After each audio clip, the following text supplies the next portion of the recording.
We are live on Proline TV, part of the Our Lads Football Network. Thanks for tuning in. I'm your host, Greg DePalma, and we have a lot to talk about as normal for this Wednesday evening. And I want to say hi, obviously, to all of our devoted weekly viewers. I know you guys, not a lot of them, but I know we have them. And I know a lot of you guys, if you've been with us for most of the season, you've been very satisfied, especially in the college side of things, really mostly on the college side of things. We've had a very, very strong season, and we came off a really good week last week. We've had really just that one bad week, which is going to happen. I think it happens to me normally like 2 to 3 times a year. You don't want it to go a third. You accept the one for sure. You probably get the second, the third, and that's not good. That means you're probably having a bad season overall. But the way we're going, we're not going to have 3 this year. And let's try to avoid a second bad one. And remember the tips for just as far as I'm concerned, for me.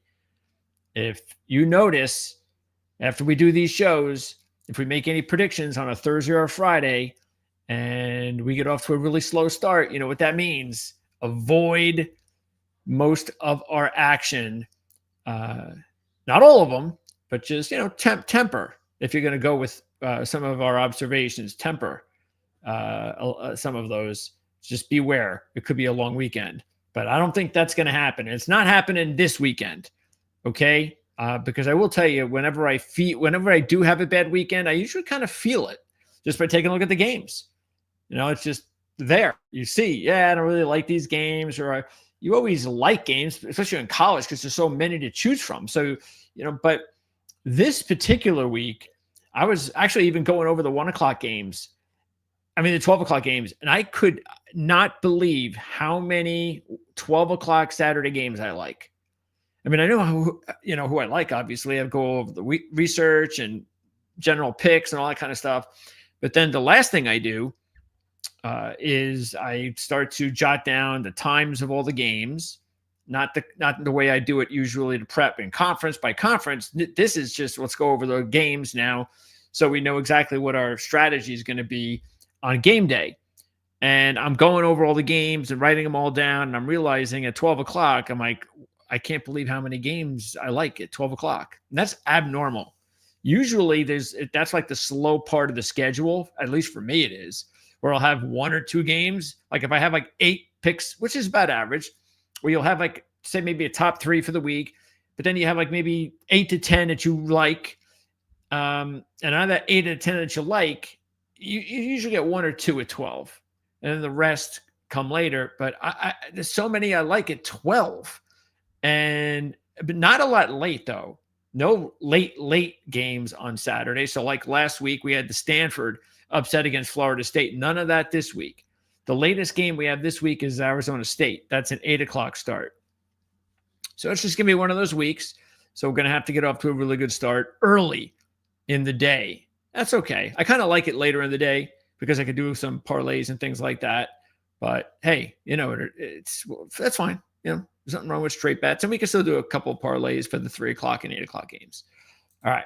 So we are going to talk about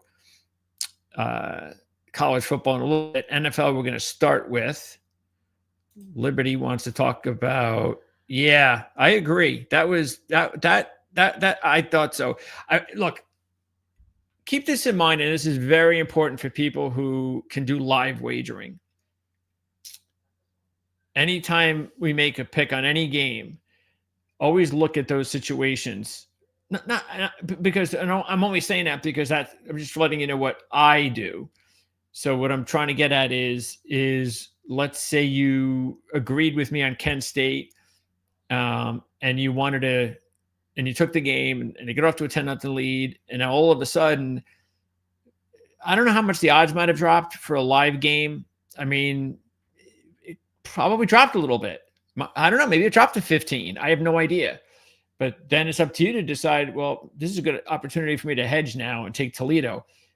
And a lot of that more happens with the shorter lines. The bigger lines, it's hard to detect because you never know what's going to happen. Just like that. I mean,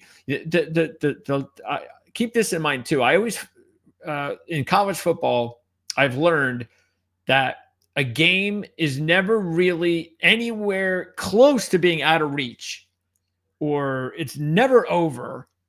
And look, I'm not saying the game's over at all in the first quarter, but let's say a team gets off to a 14-0 lead, and it could be for any dog favorite. I don't care who it is, but it's 14-0. In the NFL, you go up 14-0, and I don't know what the stats are, but I'm sure they're pretty lopsided towards you got that 14-0 lead, you're going to win. In college, 14-0 can be 14-14 in 5 minutes. It's that third score I'm looking for.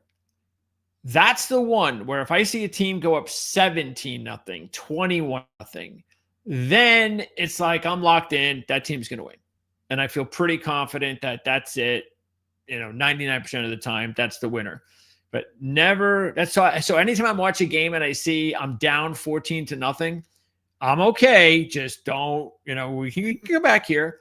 And on the flip side, when I'm up 14-0, it's like, that's not enough. That's not enough.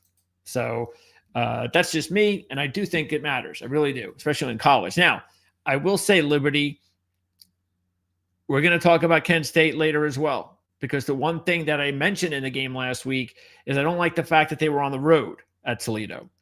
And that's the thing in the MAC, especially, when you get to those lower levels and the teams aren't as good.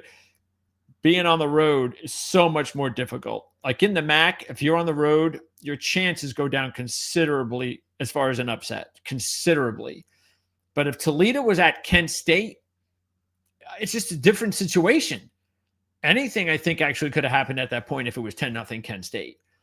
But you're on the road, sort of like even what I'm thinking this week in the Kent State game is I think they have a shot because they're at home against Bowling Green. I think Eastern Michigan has a shot because they're at home. I like Akron against Buffalo, but I'm concerned with them being on the road. So, and I don't usually get into that kind of stuff with the rest of college football, but the MAC, man, it's just home field means so much in the MAC. And especially if you want to pull off an upset, you really have to be at home. Okay. So let's talk NFL first, and then we'll get into college football. It's staring at the viewers and my screen here. I'm behind. Okay. So this game. Oh, I also want to let you know, because we're going to start talking about this more and more, and that's the super chat. If you don't know what that is, like if we're not doing a live show and it's a recorded show, and we don't do many of those recorded shows, we do them. Jim does them with Andy and Victor, so they're available. Those are on demand only. And if you're watching one of those shows, you can see the thanks icon on the bottom of the screen, and you can hit that, and you could donate to the channel. And I'll get into why. But on live shows, it's not a thanks icon, it's a $sign. So right now, if you're looking at the bottom of the message board, the text board there, on the bottom, there should be a $sign. That $sign, you can click that and you can donate to the channel, the show, and more importantly, whatever question that you have that you want to talk about or whatever prediction you want to make, you can do it, and then that will be ever present on the screen, on the board for the entire show, for anyone else to see that's watching, so especially for a prediction, that might be something that you're interested in. But it also is just a way for you to get back to the channel. So, because eventually what we're going to be doing here on this channel and our other channels, because we are getting ready to relaunch another channel. And I'm saying relaunch because it's a channel that's been dormant for a while, just like Proline TV was until we relaunched. Was it last year? So we're going to relaunch another channel. And so we're in the midst of doing a lot of this stuff. And so anything that we can get from our viewers, that's how it works on YouTube. And it's a way that you can give back and say, well, if I'm going to donate $5 or $10 or whatever to the channel, well, what is it for? And well, trust me, for us, it's because we're going to be building these channels. We're going to be hiring editors and all that stuff. And the more money we spend, we know that we're going to be able to make these shows and these the channels in totality that much more professional, and really able to make the time that you have to spend in watching these videos a lot more, not only educational, but entertaining. And again, it's awesome to have an editor, trust me, because we're going to be doing other shows too. It won't be just picks and things of that nature. There's other types of shows that we're going to do that I think are going to be a lot more fun, and you're going to really enjoy them because, I mean, how many picks shows can you watch in 1 week? You got to watch some other shows. I'm sure you watch TV and movies and things like that. So we're going to do that kind of stuff here as well. Okay, moving on. Let us talk NFL, because this game to kick off the week is not a game actually I like. I'm actually stuck here. This is proper line and all. I just don't. Chargers, as we're just seeing, they're just not a complete team right now. They don't have a running game. Their offensive line is a mess, as we all know. Even the defense, look, they're missing Khalil Mack. I mean, eventually he's coming back. I don't know when it is. It's going to be this week. I mean, I don't even know. So that is something to consider. Also, you take a look at the Vikings this week. It's desperate time for them too, even though they've alternated wins and losses in all of their games this year. So that tells you they're going to win on tomorrow night. Now, they've covered 7 straight on the road versus opponents with a win percentage of 500 or better off of a straight-up favorite loss. So they got that going for them. They're also 1 against the spread on Thursday Night Football off of a straight-up loss. So there are a few things going Minnesota's way. And by the way, when you alternate wins and losses, that can be good or bad depending on what you did last week. So if they keep alternating, that means they're going to win again on Thursday. As far as the Chargers, they're 0-2-1 against the spread at home this year, and that's not real good. They're also 1-8 against the spread as a home favorite of 3 or more after they allow 35 or more. Liberty coming through. Look at that. Don Dixon said it take too long to get the subject of your podcast. And then Liberty comes up and says, $10, Don. If Greg didn't take that long, I would have never donated $10. Yeah, Don, I don't usually start the show off this way. That's why it was something I had to do, because we haven't been doing it enough. And I can't do it at the end of the show because I've done it at the end of the show too many times. And this is like a 2 to 3 hour show. I don't know if you're aware of this. Maybe, I don't know if it's just the first time you're watching.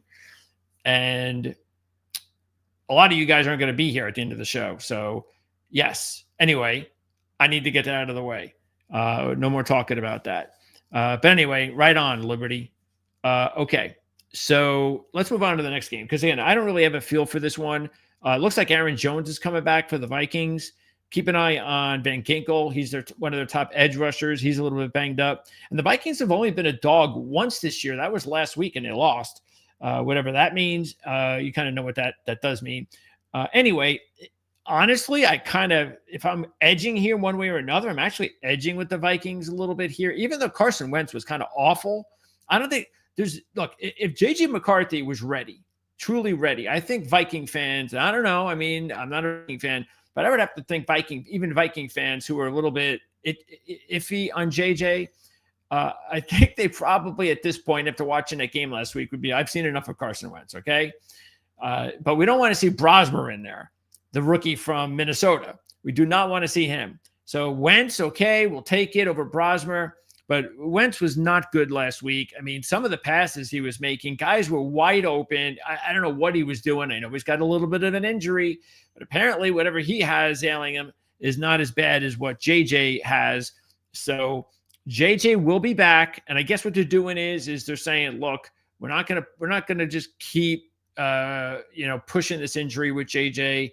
We're taking our time. It's the future of the franchise. We're going to get this right, make sure he's ready to go. There's not going to be anything to hold him back from being the best that he can be. and they'll get an additional 10 days after this game, and you will see J.J. McCarthy in a much more important game, which is coming up in 10 days when they go to Detroit to take on the Lions. But I think they could get by here. And the other thing, too, is hey, the way the Chargers are playing with that 0-2-1 home line, and even the way that they beat the Dolphins and didn't cover, and they were 3, who's to say they win and don't cover as well? So, again, I don't like the game, but if I'm taking the game, I'm taking the Vikings. Now we start getting to some good games. And actually, I'll say this, in the NFL, for the first time all season, there are a number of games I actually like. It's the first time all year where I'm like, hey, okay, I can go with 5 or 6 teams in here as my top play of the week for my Wise Guy contest. And NFL has been killing me all season on the Wise Guy contest. So I get the 2 points and the 1 point in our contest, the weekly contest. Well, those big shot handicappers that I am not a part of. I'm just a part of the contest, but I ain't like those guys. So even if I'm just close to these guys at the top of the standings, I feel awesome. And what's keeping me in it is college. And I'm 2-pointing the college game every week and 1-pointing the NFL.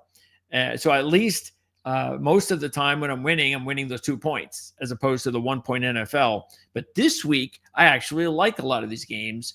I shouldn't say a lot of them, but for the NFL, I guess maybe I can use that word. And here's one of them. This is going to be my top pick of the week, actually.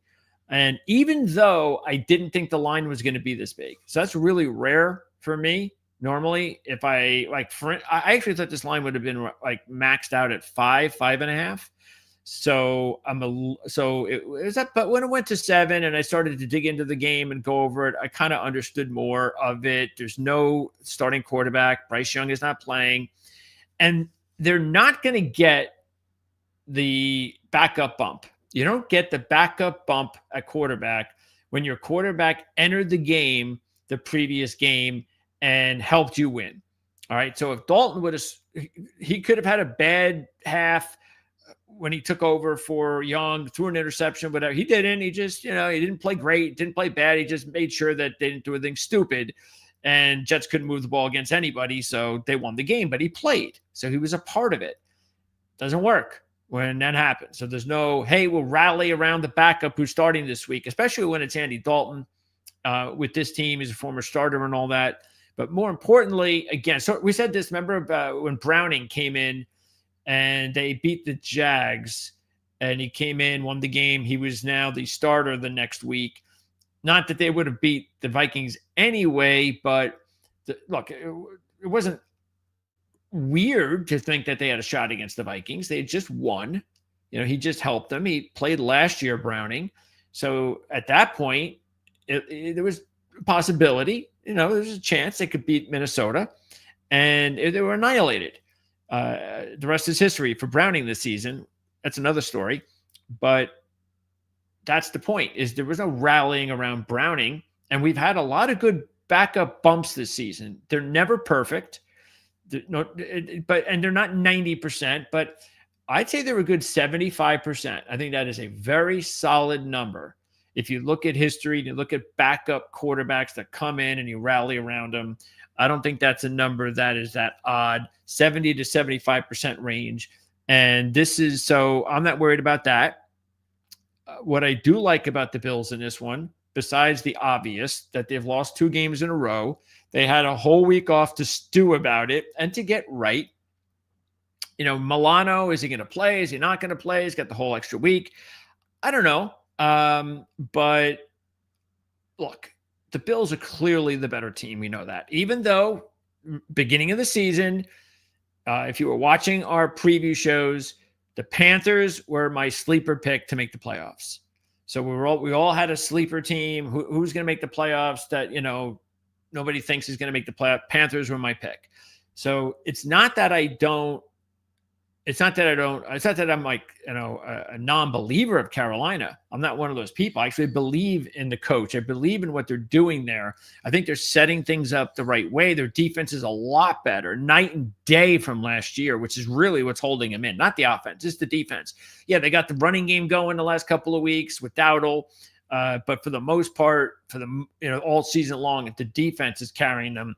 But now they're winning 3 in a row because both things are happening. Now they're getting some offense and they've got the defense. So look, is it a top defense? No, it's not. But where it was last year, all they had to do was get it to an average defense, and that was going to put them in games. But more importantly, the schedule. All right. So I think at this point, they have not played a playoff team from last year. They have also only played 2 games this year when the team at the time had a winning record. Actually, 1. This is the second. The 1 was Arizona. Okay. So that's not good. Of course, they lost that game. But what is good is that they are 3-0 straight up and against the spread as a home dog. So that's real strong. Unfortunately, that's the only thing they got going for him. And there's no Bryce Young. And Bryce Young was a big part of that now. So you take the quarterback out. That's big. On the flip side, we told you about Buffalo. We know exactly what they're going to gear up here for. They understand that going down 3 straight, that's not a good look. They're too talented for that anyway. They do not have a rash of injuries. They've got a couple of players back. Milano's the big one that still needs to return. And here's a really good trend. All right, so this is a good one. There's a couple actually that I like, but this is the best one. I'll give you the third one that on the pecking order of trends. Carolina is only 1-9 against the spread off of back-to-back straight-up wins when they take on an opponent with a win percentage of 600 or better. All right, 1-9. Okay, off back-to-back wins, they take on a team with a win percentage of 600 or better. The second one that works against Carolina, and this is one I made up myself. And just to show you how diehard I am, and I actually did a video on this called Die Hard last week on my team, just to show you how diehard I am. Where is it? Is it up there? You see it up there? Right there. Right there. That is a new Jet hat. I have not had a Jet hat, a new one, and I don't know how long. And I went ahead and ordered it because I ordered some apparel, and I need it for business. It's important. You got to represent, right? And so I hadn't had a hat in a long time, and I said, okay, it's about time. Let me get the hat. So what a time to get the Jet hat, huh? 0-7. What does that tell you? But this is why I was able to come up with this trend. And I don't know if anybody else knows this. Maybe a couple people do. The Jets, when they take on an opponent, the next week, that opponent, okay, is 0-6 against the spread. Now, what does that mean? I haven't the slightest idea. What it could mean is they're playing the Jets and it's such a bad team that they get bad habits. I don't know. But whatever it is, that's what it is. So it's working, and it's 100% so far. 100%. Okay. Whoever plays the Jets the next week, they don't cover. Now, the best one is from the Playbook magazine. All of these are from the Playbook magazine, except that one about the Jets. That was mine. I made it up on my own. This is the Playbook. This is the yearly handicapping book that you have to get from Mark Lawrence. I've said it over and over and over and over every week. I've said it every week for years. If you are into handicapping NFL and college football and you're really serious about it, got to get the magazine. You have to, especially if you're a person that likes getting magazines, sporting magazines. I mean, I got my college basketball one, and we're going to be talking a lot of college hoops coming up real soon. But yeah, it's like you have to get it, man. And in that magazine, you will find a trend that says the Buffalo Bills have covered 14 straight on the road off of back-to-back straight-up losses when they take on a team with a win percentage of 500 or better. Okay, 14 straight under that scenario, which they're in on Sunday. Throw in the fact that the Jet one, which is 100%, that's 14 straight and 100% for this year. I like that. But anyway, that comes after the fact that I already like the Bills anyway. Dalton playing for Young. I think, and I also think that just based on the Jet game, I think the Bills kind of maxed out their win streak. And I've seen that happen this season with teams taking on the Jets. It's like, it's for whatever reason, not every one of the teams, but I've seen a few teams where, all right, we play the Jets now, and then we beat them, but we barely hang on to beat them. Because remember, the Jets have had 4 or 5 one-score losses, so they haven't been blown out in every game. But it's right there. They're battling with the Jets. And I think because the Jets are not a good team, obviously, if you're going to have a one-score game against a bad team, then you're not playing great football either. And I think that's like a sign that you kind of do. So next week comes and you're going to get hammered. Next week comes and some of the bad play or some of the bad habits or whatever it was from the previous week that you got away with the Jets, you're going to get yours. And now you're getting yours because now you're playing a playoff team for the first time, and everything else that we talked about. So there you go. Buffalo 7. That will be our top play. And the real DeMarquay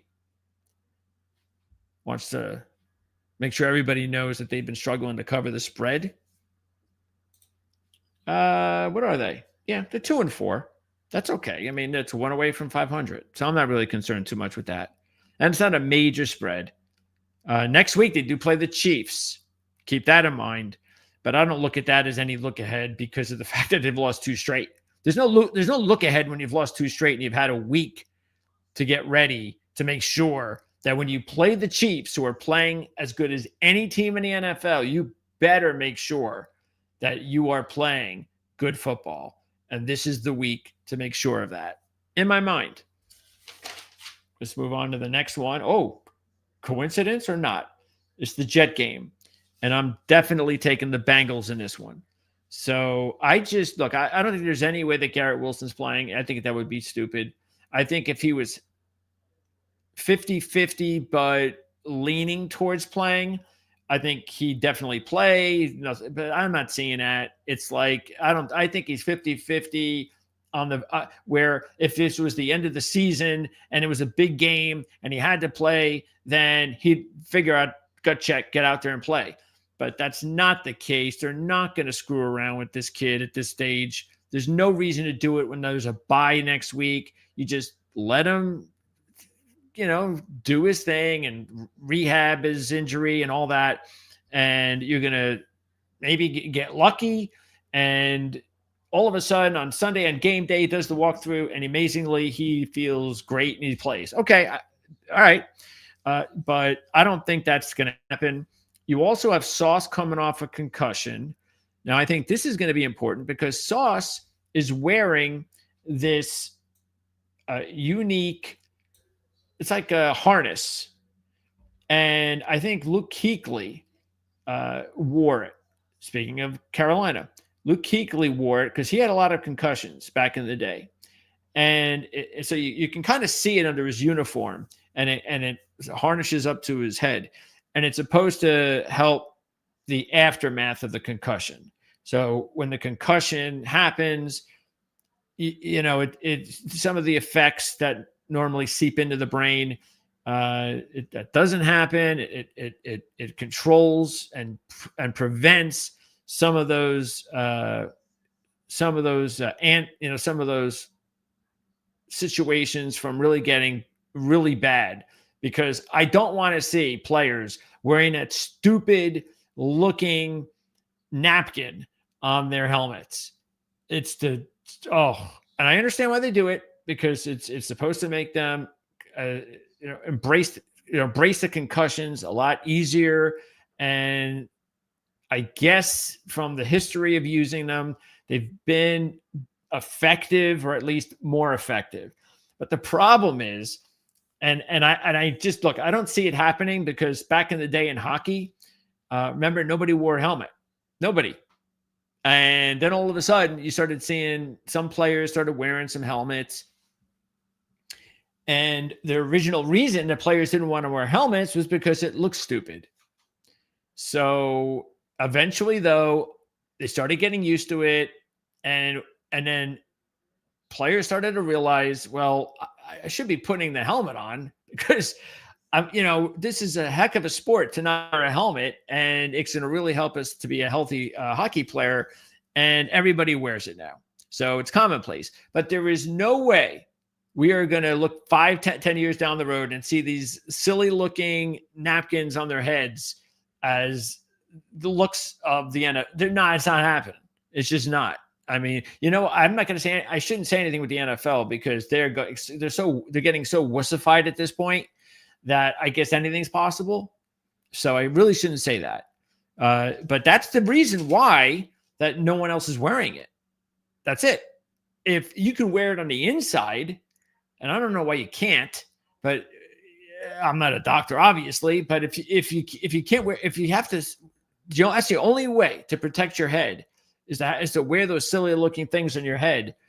They don't want to do it. It's just, it looks, especially when this is football, man. These are macho guys, playing a very physical macho sport. And that is not very macho look. So I am going to be very interested to see what happens with Sauce, because mostly when you have a concussion and you got a concussion, you go right in the protocol. I mean, seriously, how many times do you wind up playing? Not much. I don't even remember many at all. It's usually you get a concussion, you're out a week. That's like the norm. So now with this brace, I'm going to be very interested to see the Sauce play, because if he doesn't, he comes back next week. It's like, all right, well, what did that do? So we'll see. Anyway, I don't think he's playing. And you don't play Sauce against Chase. You're not going to have Garrett Wilson in. We saw the results last week without Garrett Wilson. Okay. Now, everybody knew covering the Jets. All the fans knew that the one thing that they had that was like their biggest issue on their depth chart was wide receiver. We all knew it. That was the one spot. Like you can excuse and answer everything else on the depth chart, but you couldn't do that at wide receiver. So one thing where you said, "Oh my Lord, this is awful," and that's with Garrett Wilson. You take Garrett Wilson out, and we saw what the results were last week. It's the worst in the NFL, and it's not even close. So, by the way, the deadline's in a couple of weeks, and they're not going to the playoffs, of course, and losing teams don't usually trade just for any, we're just going to, hey, let's get better. That's not what happens unless you get a player that's going to help you long term. And I can see that happening. I really can see them pulling off a deal at the deadline, as long as the player that they bring in maybe is a 2-year deal or whatever. And I'm just talking a marginal player that you can give up a 6th-round draft pick for, because they just can't play like this with those receivers. It's just bad. The point is I don't see how, the way the Bengals responded last week with Flacco, the way they looked, I can't see how the Bengals don't cover this game, because the Jets are not going to score very much. And I don't know who the quarterback's going to be. Part of me, if you're taking the Bengals, I think part of you has got to be a little conflicted, because I can see why you would say, "Oh, I'm more fearful of Tyrod Taylor," and I can understand that. But you also look at the other end, and Josh Fields, he's the one that still has he still has the ability to do things that Tyrod Taylor can't. And he knows where he is right now this week with the statements from the owner. He knows exactly where he is as far as what he would need to do in order to counter those remarks. So, hey, if anything is going to say to a player or a quarterback specifically, "Hey man, you're up. Prove this guy wrong." Now, could he? I don't know. Probably not, especially without Garrett Wilson. But my point is I just don't know who I'd rather have at quarterback because of that. Because I wonder if he were to play, how fired up he could be. Keep in mind that Tyrod Taylor is dealing with an injury too, and Glenn just said he already knows who's going to play on Sunday. He's just not telling anybody, but he did talk about the injury to Taylor. He said it's the same injury he was dealing with earlier in camp, and he did miss a little time there. But he did say at the time that it wasn't serious enough, that if he needed to play, he would have. So I don't know. I'm thinking it's going to be Taylor. I think maybe he just probably be better off. It's a bye next week, and maybe just shelter the kid. I don't know. I'd rather not. I don't even think he should be the quarterback next year. So what are you sheltering? I already said on that show, I think the Jets should trade for the Eagles' backup quarterback, that kid. I think he's going to be a starting quarterback in this league. There's no way with the dearth of quarterbacks in the NFL, there is no reason at all that any young quarterback in the NFL that has the talent to start should be sitting behind Hurts for the next 2 years, the next year, even if it was for another year next year. No, sorry, you can't have that luxury. Now, does that mean that the opposing team has got to penny up and give the Eagles a lot? Yeah, and I think that's what a team is going to do. I think the Eagles are going to get some good compensation because that kid deserves to play. And I'm sure hoping that it's the Jets. But anyway, I think the Bengals are a good pick here. Throw in the fact that the top kick returner for the Jets, and we went over that story, I think it was last week, or might have been on my Jet video. But keep in mind, starting kick returner for the Jets gets injured week 1 against Pittsburgh, and the backup comes in, fumbles the ball, sets up the touchdown for the Steelers, starts the comeback of the Steelers, and then the special teams kick return game had been awful ever since. He comes back in the game, which was against Denver, and he had these 2 really big, excellent returns and put him in position for both of the, I think, what are they? Yeah, two of their scores and both of their field goals or whatever. I don't know. I know what they had, but set him up for a couple of scores, and now he's banged up again. So these are important things that the Jets will not have. And again, I don't understand how the Bengals can't win this one by more than 7. The Jets are also 3-9 ATS, their last 12 as a road dog, and 0-7 against the spread when they take on an opponent off of a straight up dog win, and they're 0-1 in that role already this year. Now, this is another game I like. The Eagles, they're 7.5, so up a little bit from 7. They got a bye next week. The Giants, of course, are coming off that just, I don't even know what that was. It was like a college game. Seriously, I've never seen that in the NFL before. And I know I haven't because I'm sure there are records in that game. We've never seen anything like that. It was amazing. Again, it was like watching a college fourth quarter. And it was just, I mean, that performance, especially to lose that game the way that they did. Now, I'm not saying that's going to affect them this week because Jackson Dart, young quarterback, he'll be just fine.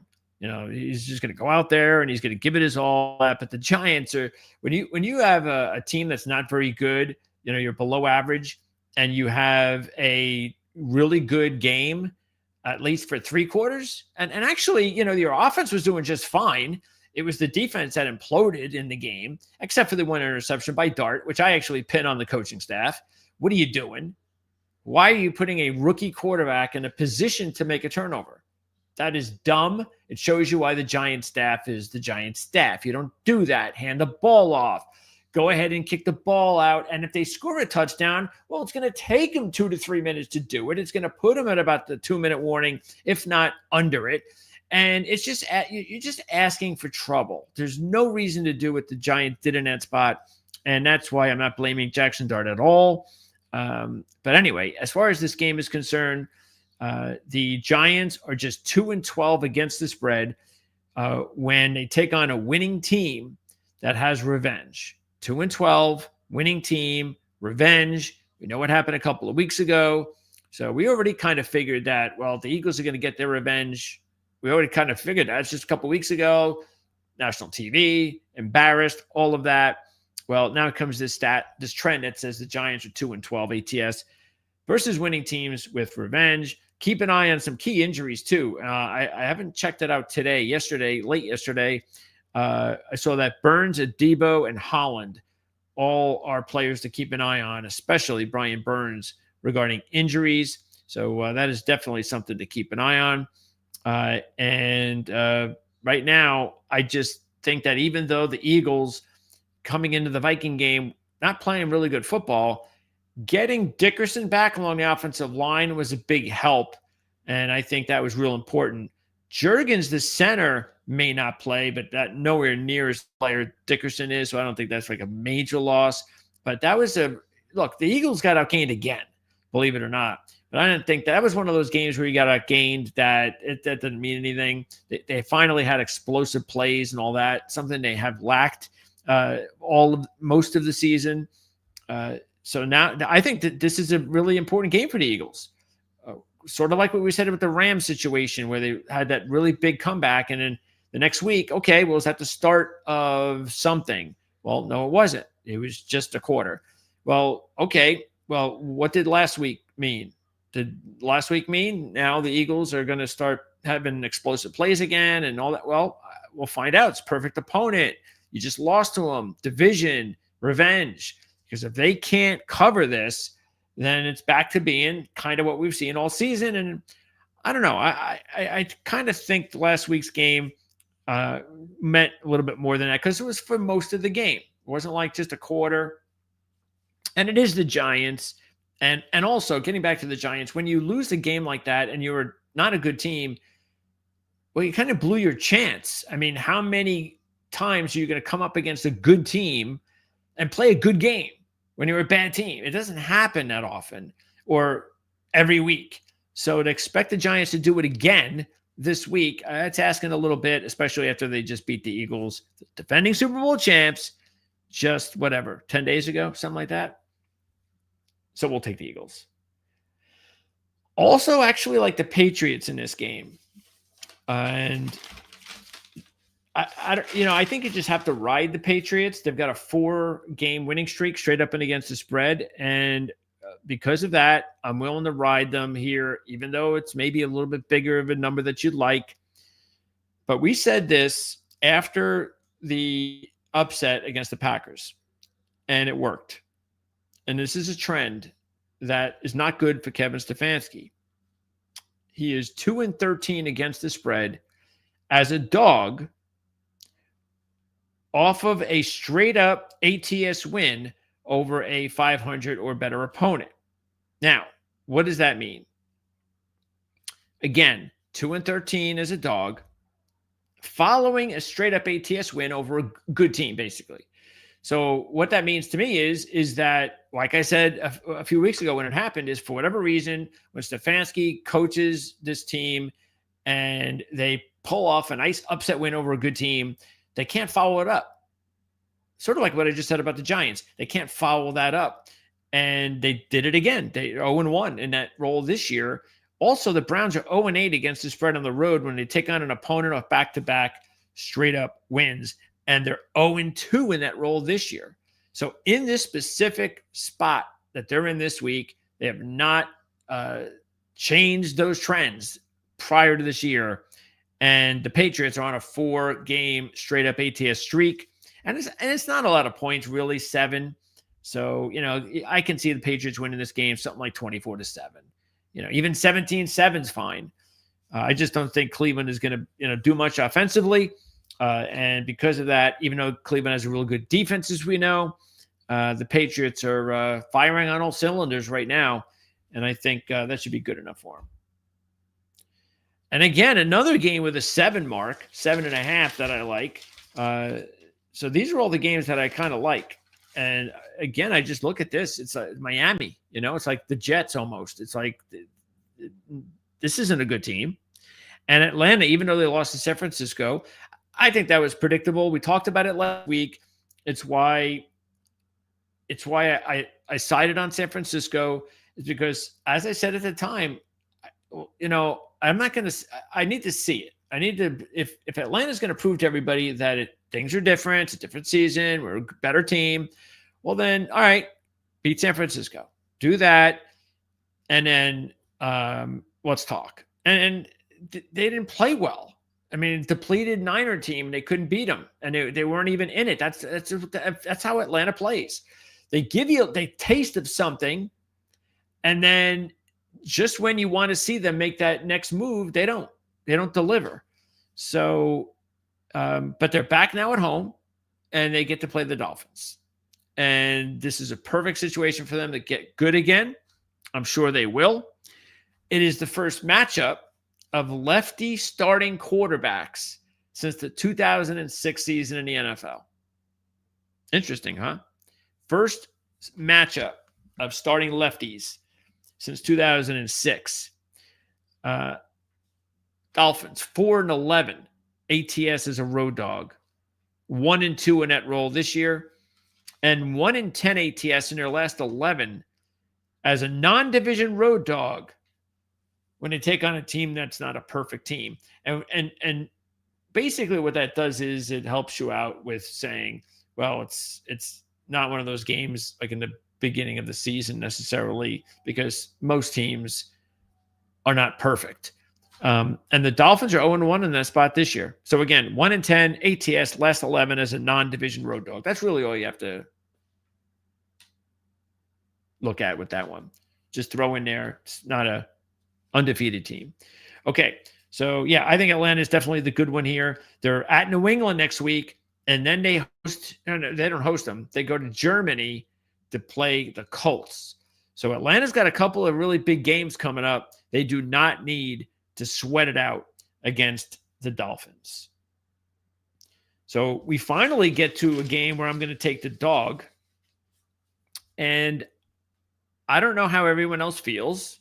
We'll find out tomorrow. Check us out, 1 o'clock, Playbook 8. Yeah, it's tomorrow. Yeah, Playbook ATS podcast, 1 o'clock Eastern. Mark Lawrence, Andy Isco, Jim Feist. So we'll get their opinion. And I don't know if this is going to be one of the games that Mark's going to have. He'll pick 3 or 4 games in the NFL. But if he does pick this one, if he doesn't, then I'll pick it on Friday, because we do the Friday show at 3 o'clock Eastern with Jim, Mark, and I.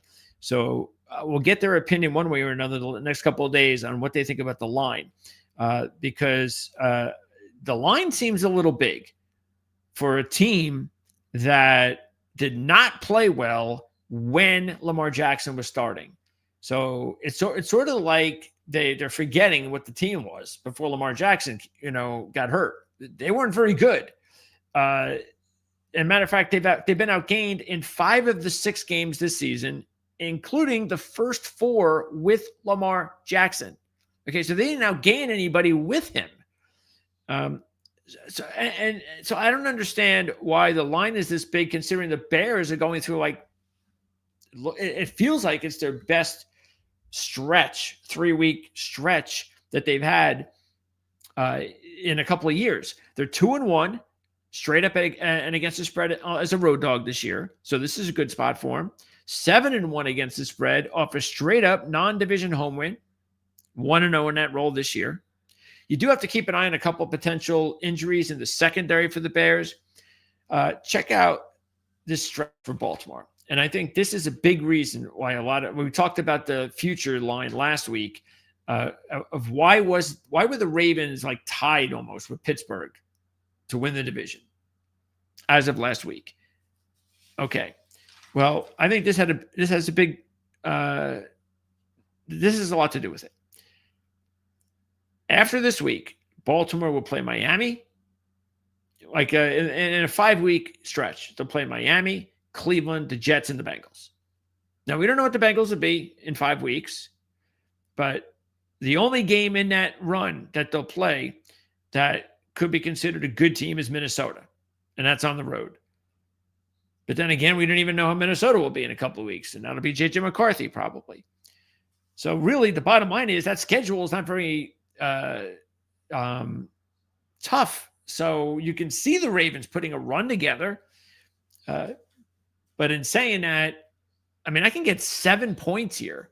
The Ravens can't stop anybody. Yeah, they had a good game against the Rams, but look, the weather was the weather. No Nakua. Rams were going to London the next week. That doesn't mean anything in my mind. So yeah, I'll take the Bears in this one in the 7, and I'll sprinkle a few bucks on the money line, because we do not know what this team, how they're going to react after the bye. This could be the beginning of a long winning streak, and they end up winning the North when the season's over. Or it could be, hey, nothing changed. We're still a crap team. We still have major divisions that nobody realizes in this locker room. and it's time for some big changes. This is a game that I'm going to pass on because there's too many question marks. We don't know what's going on. It's too early to talk about the receiver situation. Collins, I don't think he's going to play. He suffered a concussion last week, so talked about that situation with Sauce. So I don't see him playing. Kirk, also, you don't know what his status is. And Houston can't have receivers out because they have a pretty low, below average running game. It's intriguing. You got D'Amico Ryans coaching against his former team, and Robert Saleh was basically like a mentor in a way. So it's nice to kind of get that going.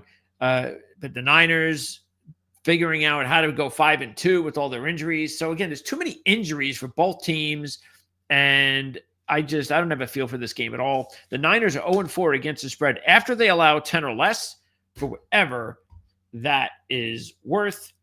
And I will say that if I knew that Collins, if I knew they were going to be healthy at receiver, Houston, I would have taken Houston in this one. But if there's no Collins, I can't even touch this game. Now, this one is one I initially thought might have been. There's two of these games at 4 o'clock that I was throwing. Why is the line a little low? But you dig deep into this Tampa line, and you can actually see that there are some history here. The Saints, check this out. They've covered 10 straight as division dogs of 4 or more.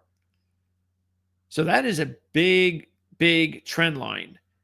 4 or more division dogs covered 10 straight. Unfortunately, it's the only trend that works for the Niners. For the Saints. They're 6-14-1 as a home dog in the last 21. 0-3 this year. They're also 0-11 against the spread at home when they take on a 500 or better division opponent off of a double-digit ATS loss.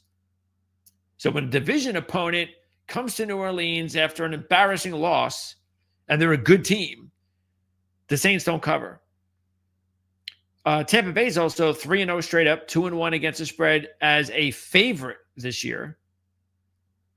And they've covered 6 out of the last 7 as a favorite of less than 6 when they take on an opponent with a win percentage of 400 or less. The road team has covered 6 straight in the series. So, yes, I'm taking Tampa Bay. I don't know, with this number being as low as it is, I don't know how you can either pass on the game, I would guess, or take Tampa Bay. I mean, I get, you could move the line down to 3 if you want, or just take the 225 altogether. And this definitely be a nice parlay where you can take a few games, and maybe the last game on your schedule from college to Sunday could be the Bucks at minus 225. And then if the parlay worked, 3 or 4 team parlay, and if it worked and the Bucks are sitting there at minus 225, then you can hedge the bet nicely if you want at plus 185. McCoy, the starting center for the Saints, is out. He's on IR. Like the Saints needed news like that. But the Bucks have had their share of injuries too. Hassan Reddick dealing with an injury, and that's been a big issue for the Bucks, has been pass rush. Tennessee and Indianapolis, 14 points. I'm okay with that. It's a lot of points, but check these numbers out. Tennessee 2-12 straight up and against the spread in the last 14 in the division. 2-12. That's 14 in the division. 0-2 this year. And the 2 games this year, they lost by a 67-20 margin. That included a week 3 home loss to this team, the Colts, by 41-20. Also, 1-13 against the spread as division dogs of more than 3 when they take on just about any team in the NFL that's not undefeated. It's that whole non-perfect thing again. But 1-13 division dogs more than 3. As long as you're not undefeated. 0-1 in that role this year already. And the Colts have beaten the Titans 5 straight times, straight up and against the spread. and they've covered 7 of their last 10 as a home favorite. Now, there are a couple of injuries on the Colts. Ebucon's out for a couple of weeks, edge rusher, so they do have some issues in that department. And their lockdown corner, as we talked about last week, Ward, placed on injured reserve after that dumb concussion in pregame warmups. And that's not a loss that's a loss that's not going to affect them this week, but it will affect them. They got to get that guy 100% before the end of the season if they have any chance to be a difference maker. So, yeah, I'm taking the Colts. I don't care about 14. I see them winning, 45-17, something like that. Denver and Dallas. And this is the other game regarding the line that I was a little bit surprised was as low as it is.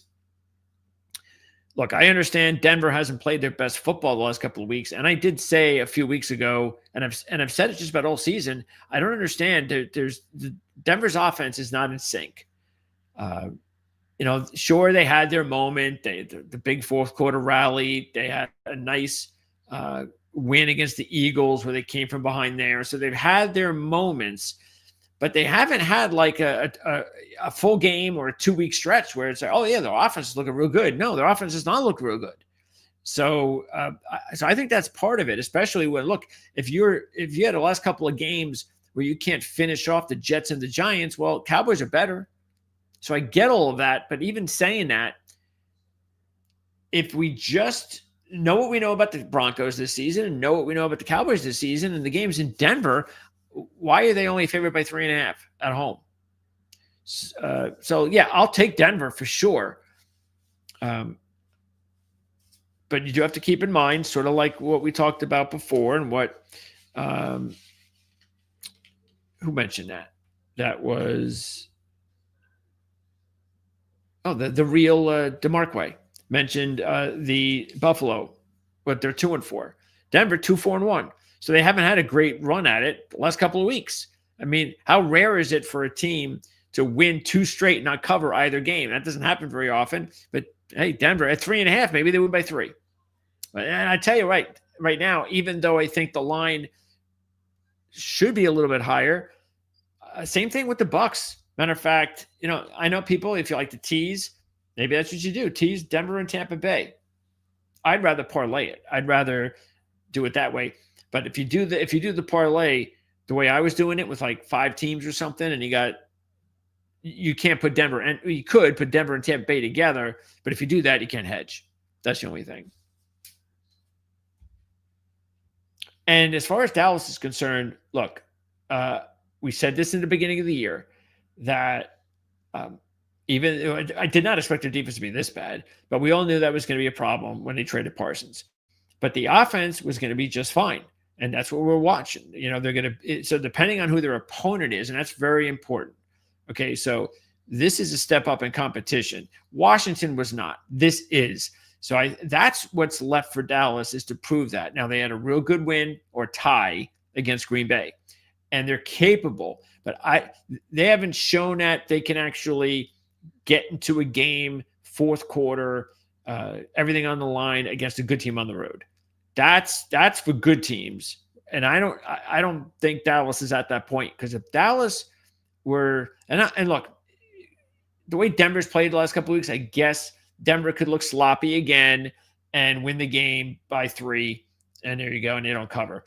Yes, that's very possible. But if they were to play a good game, can the Cowboys play a good game on the road and be there at the end? That's their next step, because I think they're going to make a move at the deadline, especially if they beat the Broncos. If the Cowboys can either beat them or show Jerry Jones that we have a shot, if you can trade and acquire some defense, I think he'll do it. So I think this is a line that you should take advantage of if you're going to go with Denver there, or if you're thinking about it. Now, in the Sunday night game, the 2 primetime games, you get Aaron Rodgers against the Packers. So this is a lot of fun, especially since the Steelers are a winning team at this point, on top of the AFC North, and the Packers are at 4-1-1 in the NFC North. So you've got these two successful teams with Aaron Rodgers, and that should make for a really good Sunday night game. Now, as far as the game and the way to go, well, remember last week we were talking about the Arizona game, and we really liked Arizona, and we went over Arizona, very competitive, big number. That's one side. The other side was the Packers are not good as a road favorite. Well, we've mentioned this the last several games. They've been in this spot, and they continue to show that they're not good in this role. They're 4-13 in their last 17 as a road dog, 0-3 this year. Now the line is 3. So now it's pretty much you win, you cover kind of deal. Pretty much.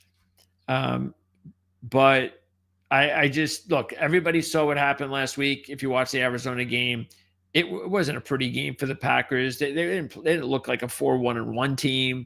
And then don't forget, as we said with the Dallas game, come on. I mean, they're not yet the team that they think they can be too. They've look, Parsons had a monster game, and they needed that. I mean, he hadn't had a monster game yet. So he had his monster game at the right time. And maybe that will be something that they can grow on the rest of the season. But I just think this spells Pittsburgh. I think the Packers are due for a loss. I think the only way in my mind they don't win this game, Pittsburgh, is if Parsons has another monster game, that kind of thing. I'd look out for Christian Watson. He's due to come back at some point. And I haven't heard any setbacks. But when they get Christian Watson back, because Golden, the rookie, is not taking off like I thought he would. I thought he'd have a pretty good rookie season. I think he's still going to be a fantastic player. But he's a rookie, and it hasn't taken off yet. So they need that player. Because remember, that was the talk. Oh, the Packers have got to spend a first-round draft pick finally on a receiver. Finally have to do it. They got to spread the field to give Jordan Love that type of weapon. That's how you're going to, because they got Jacobs and all right, well, they did it. But for this season, it hasn't happened. It hasn't worked yet, even though they're 4-1-1. It just hasn't worked yet. And so that's why I mentioned Christian Watson, because let's say Golden just does this the whole season, and that's just his season, he's a rookie. Well, they're going to need somebody to step into that role, and that's Christian Watson. So can he stay healthy when he comes back? That's the big question. Pittsburgh, meanwhile, they are 1-0 straight up and against the spread as dogs this season. Once they've been a dog, and they beat the Minnesota Vikings. Oh, and to throw on top of it, the Packers are 1-11 against the spread in their last 12 when they're a road favorite of more than 3. Okay, and they're 0-3 in that role this year. So the 3 here, but some places I've seen 3.5. And then we wrap it up. The line has jumped up to 12 because of the announcement that Daniels is not playing. And that surprises me a little bit because I thought that the line was 10 because he wasn't going to play. Yeah, I don't think I know the Commanders got beat up last week, but for the most part, they're allowed to have a really bad week. When you're a team like the Commanders, whatever the case, the no backup bump. Mariota had it. We took advantage of it the week that he came in. And I don't see this being the case here anyway. I will say this, because there's a 3-legged monster from the Playbook magazine as far as trends. All right, so follow me here. This is a Playbook trend special. That's when they get a little confusing, but fun.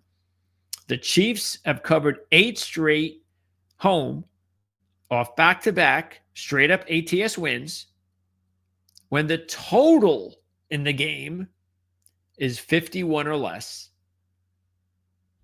Yes, when the total is 51 or less, they've covered 8 straight at home off back-to-back straight-up ATS wins. Andy Reid has never lost. He's 7-0 all-time against the spread as double-digit home favorites following a division game. And Andy Reid is 14-5 against the spread as a favorite following a double-digit spread victory. 1-1 in that role this year. So that tells me he's due to go 2-1 based on the numbers. So there you go. Buffalo next week, as we talked about with the Bills, a big matchup coming next week.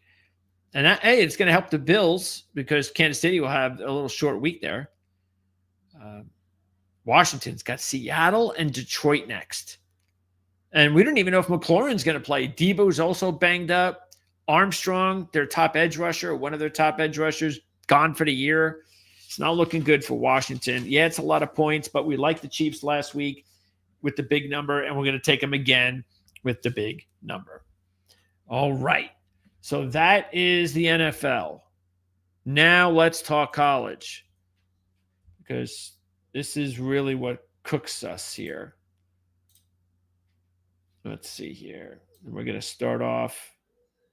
Okay. All right. So let me take a drink of water and get ready. All right. Let's have some fun. Starting in the SEC. And this would be a good one. I don't really like this game at all regarding the number because I don't really know what to expect from Ole Miss after the game last week. I mean, it's typical Ole Miss. You know, we had them as, what were they getting, 7.5, something like that against Georgia. There was a decent money line number. Lane Kiffin had some good numbers in that role, and everything was working out. Everything. Matter of fact, they had a 2-score lead. They were holding their own. Everything was working perfectly. And then there was that 4th down play where the running back for Georgia got stopped, but nobody was there for Ole Miss to wrap him up because there's a big pile. And he was just kept churning his legs. And all of a sudden it's like he looks up and, hey, there's nobody there. And he picks up a couple of yards, picks up the 1st down. And I bring that up because if they stop him there, who knows? They're up 2 scores. Everything is going well. That's a big confidence boost. I actually think they win if they stop him there. But they don't, and they basically can't stop him the rest of the game. Touchdown, touchdown, touchdown. And all of a sudden, Ole Miss can't do anything on offense. 3 and out, 3 and out. Typical Ole Miss. And they lose the game, and they lose the cover. So, yes, typical Ole Miss. So, Lane Kiffin, though, keep this in mind, even though we lost this in his role last week, is still 10-5-1 against the spread as a dog versus a team with a win percentage of 750 or more. Okay, so it says that he lost last week. He should win this week based on that trend. Or you could say, well, he's 0-1 this year. That trend is not going to be good for him this year. And then keep in mind that in the same role, as far as dog team with a 750 or better win percentage, he's 5-0 straight up and against the spread as a dog of 6 or less. Well, it's starting to get up now. Now it's 5.5. I don't see it going over the 6. I mean, I don't even know if it'll hit 6 because it has to be 6 or less to hit that. But I'm not surprised that the line is going up. Mateer, see, the thing with Mateer is we really, I mean, after what happened in the Texas game, all right, he comes back last week against South Carolina, big deal. They beat a pretty weak team this season, but he doesn't light it up. So we still don't know where Mateer is as far as his health, overall health with the hand and the arm. That's it. If I knew he was still, if I knew he had no injury and it's the same Mateer that we saw a few weeks ago before the injury, I'd be all over Oklahoma here. I just don't know. I don't know what to trust Oklahoma. And what you got to hear is you got a team that you don't know about the offense, but you do know they got a good defense. And Ole Miss, well, you know they got a good offense, but the defense isn't any good. So that's what you're dealing with here. Oklahoma is 12-1 against the spread at home before back-to-back road games. For whatever that's for. They're also 8-3-1 against the spread in the last 12 as a home favorite. So that does mean something. And check out the schedule for Oklahoma. After the Ole Miss game, at Tennessee, at Alabama, Missouri, and LSU. This is why you can't expect these teams anymore to go undefeated. You can't expect them as long as the schedule is normal. Sometimes you get breaks like Indiana, where you have one little tough stretch, and in every other game you should win. Most of the time, you're going to have these schedules, and the SEC has them more than the Big Ten. And I think most people do believe that the Big Ten is better right now than the SEC with the top teams. Like you can kind of feel more comfortable with, say, Indiana, Oregon, Ohio State than you can with Georgia, Alabama, and Texas. I don't even know if you put Texas in there. Maybe Oklahoma's in there. But the totality of the conference is clear. It's the SEC. Clear. And this is the problem, is that you get these schedules and it's like, you can lose 3 games. Just like in the NFL, you're going to lose 3 games. If you lose 3 games in the NFL, I know they have less games, but you see the point. If you lose multiple games in the NFL, it's okay. Well, what does that mean? We're going to the playoffs. But in college, that's going to have to be the new norm. You're going to lose multiple games, and that shouldn't. You're still going to more than likely have the shot to make the playoffs, and that's where Oklahoma is and Ole Miss. They're both got. Matter of fact, I should pop that up if I have time. I haven't done that enough. Let's see. I'm going to pop up, see which one I'm going to use. Let me use I'll use the ESPN one, I guess. I'm going to pop up the standings. I should do this from now on because these standings really are going to mean an awful lot. Okay. So let me move this in.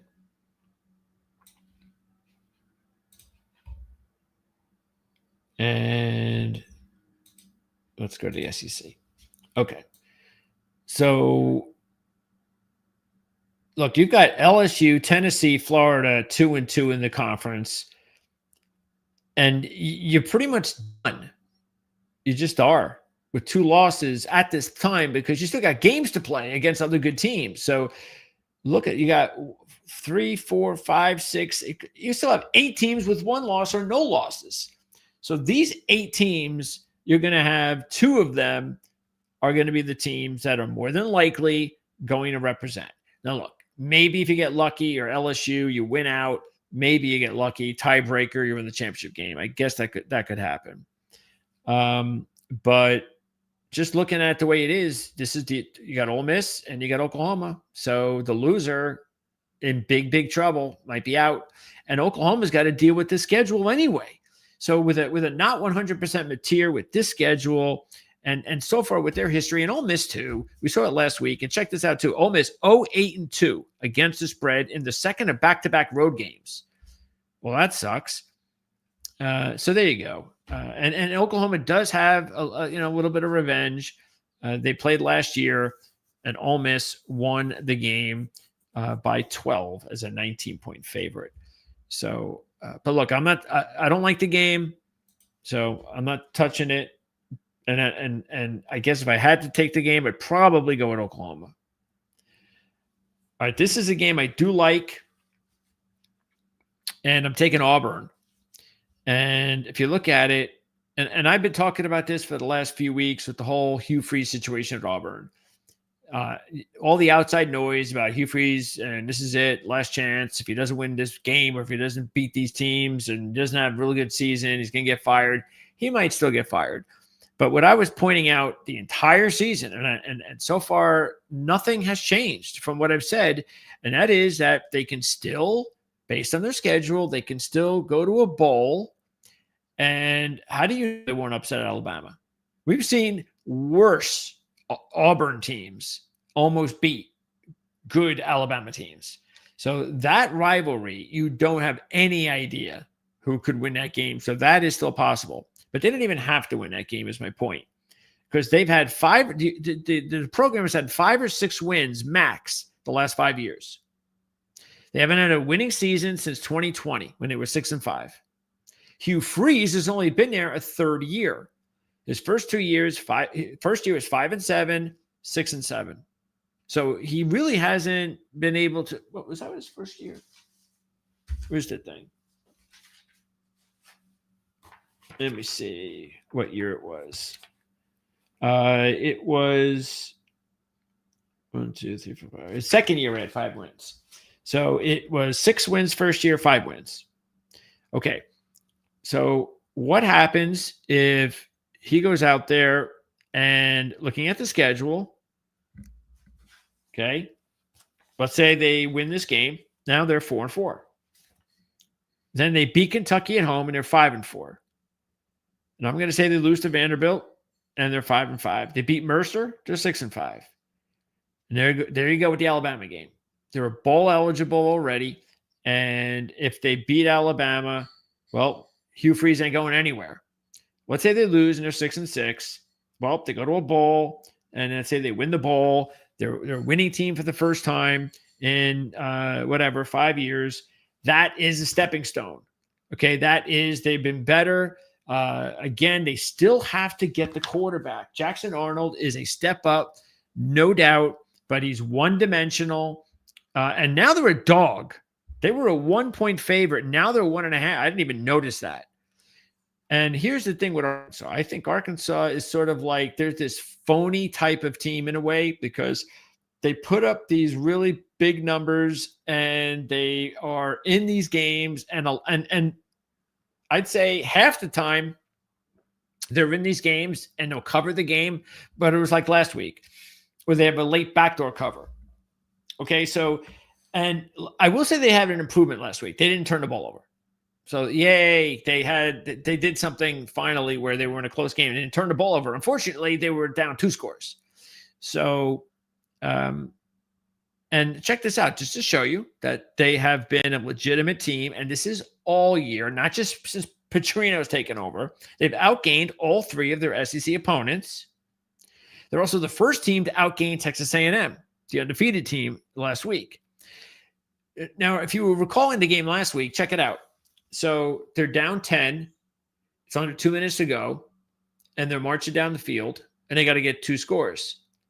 So they made a play with about, I think there was like 40 seconds left, somewhere in that range. And they got down to the 10 or something, 15. And I'd say 90% of the coaches who know what they're doing would kick the field goal. And you got to get the onside kick anyway, but you have to leave you got to get the kick and you got to get time to do something. Now, yes, you would like to have a touchdown first. I get that, but it's like, I don't know. He had like several plays because he had like 40 seconds to go or something like that. They scored a touchdown and there was like hardly any time left on the clock. The game was over when they scored the touchdown, basically. It's like, why did you do that? You had a chance to win the game by kicking the field goal and getting the onside kick. Now, again, I don't know if they would have gotten it. Didn't matter. And they didn't get it. But that's not the point. It's almost like, did Bobby had a bet on the game? Or does Bobby know better? And it's like, hey, I got to make sure that I got to get the fans behind me. So in order to get the fans behind me, they got to be happy even if we lose. And how do I make them happy even if they lose? Well, I'm going to cover the spread for them. I don't know. It just didn't make any sense to me because he's been around long enough. He's not an amateur coach. He's actually a pretty decent coach. So I don't get that. I'm sorry. I don't want to hear. I don't even know. I guess the question should have been asked. I don't know what he said, but it was wrong. It was the stupid decision.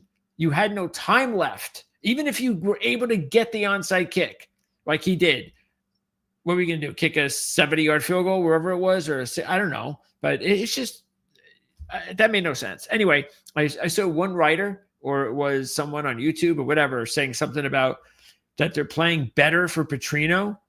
No, they're not. Have you even watched it? Again, I told you about they've been outgaining teams even before Petrino.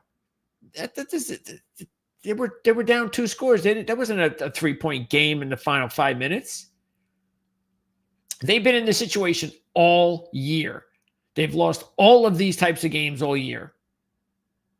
It didn't matter who the coach was. They were nothing. The only thing that changed last week, they didn't turn the ball over. It has nothing to do with the head coach. So whatever anybody wants to believe, they're not better. They haven't all of a sudden looked like they're a different team. They're the same team. And for Auburn, they did outgain their first opponent last week in the SEC, Missouri. And that was a good game, but it was typical Auburn. The way their season's gone, they had the lead and they couldn't make the play that they needed to put it away. And they got lucky in the overtime because Missouri, after Auburn failed, Missouri gets the ball, misses the field goal. And at that point, you're thinking, oh, looking good for Auburn. No. And Missouri pulled it out anyway. So, yeah.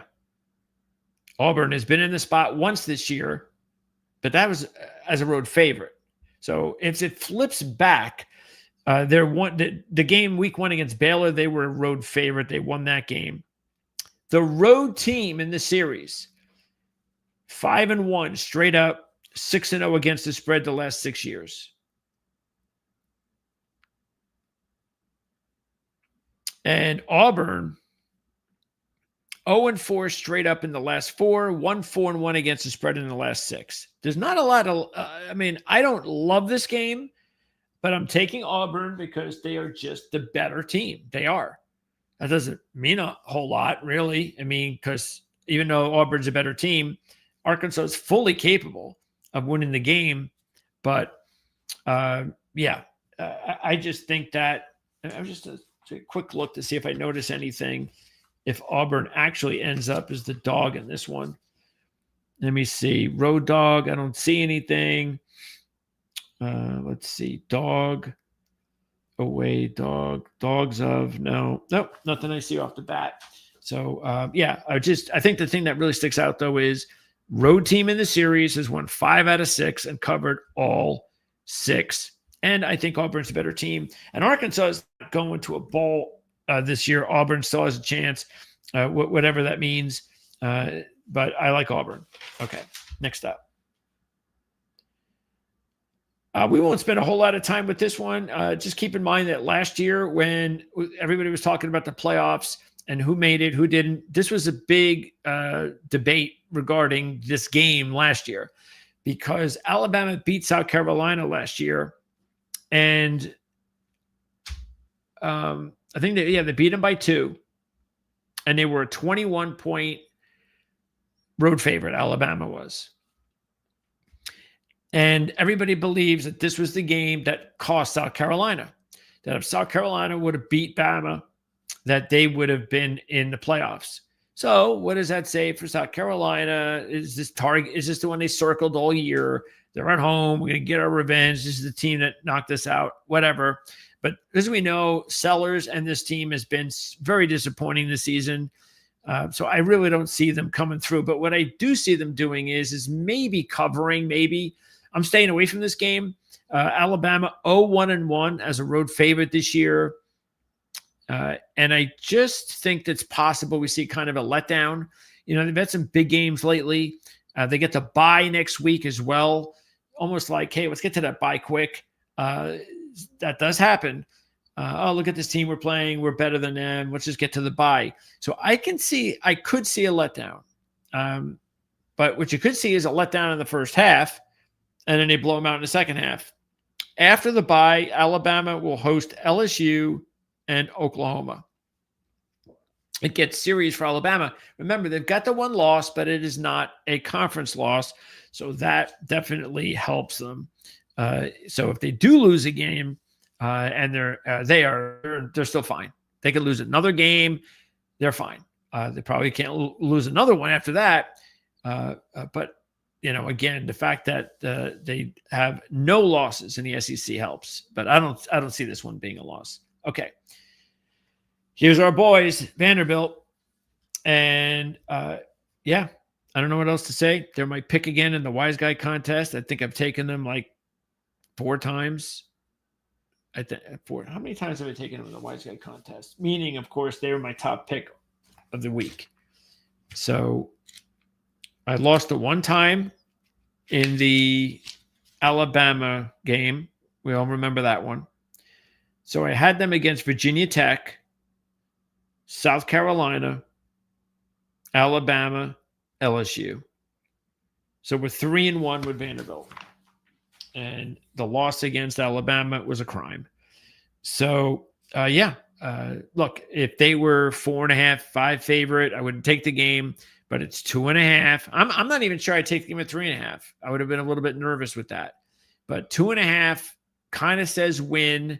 Sure, it could end up being one of those situations that goes to overtime and then that just ruins you because you could have one of those 2-point deals and you're really in trouble.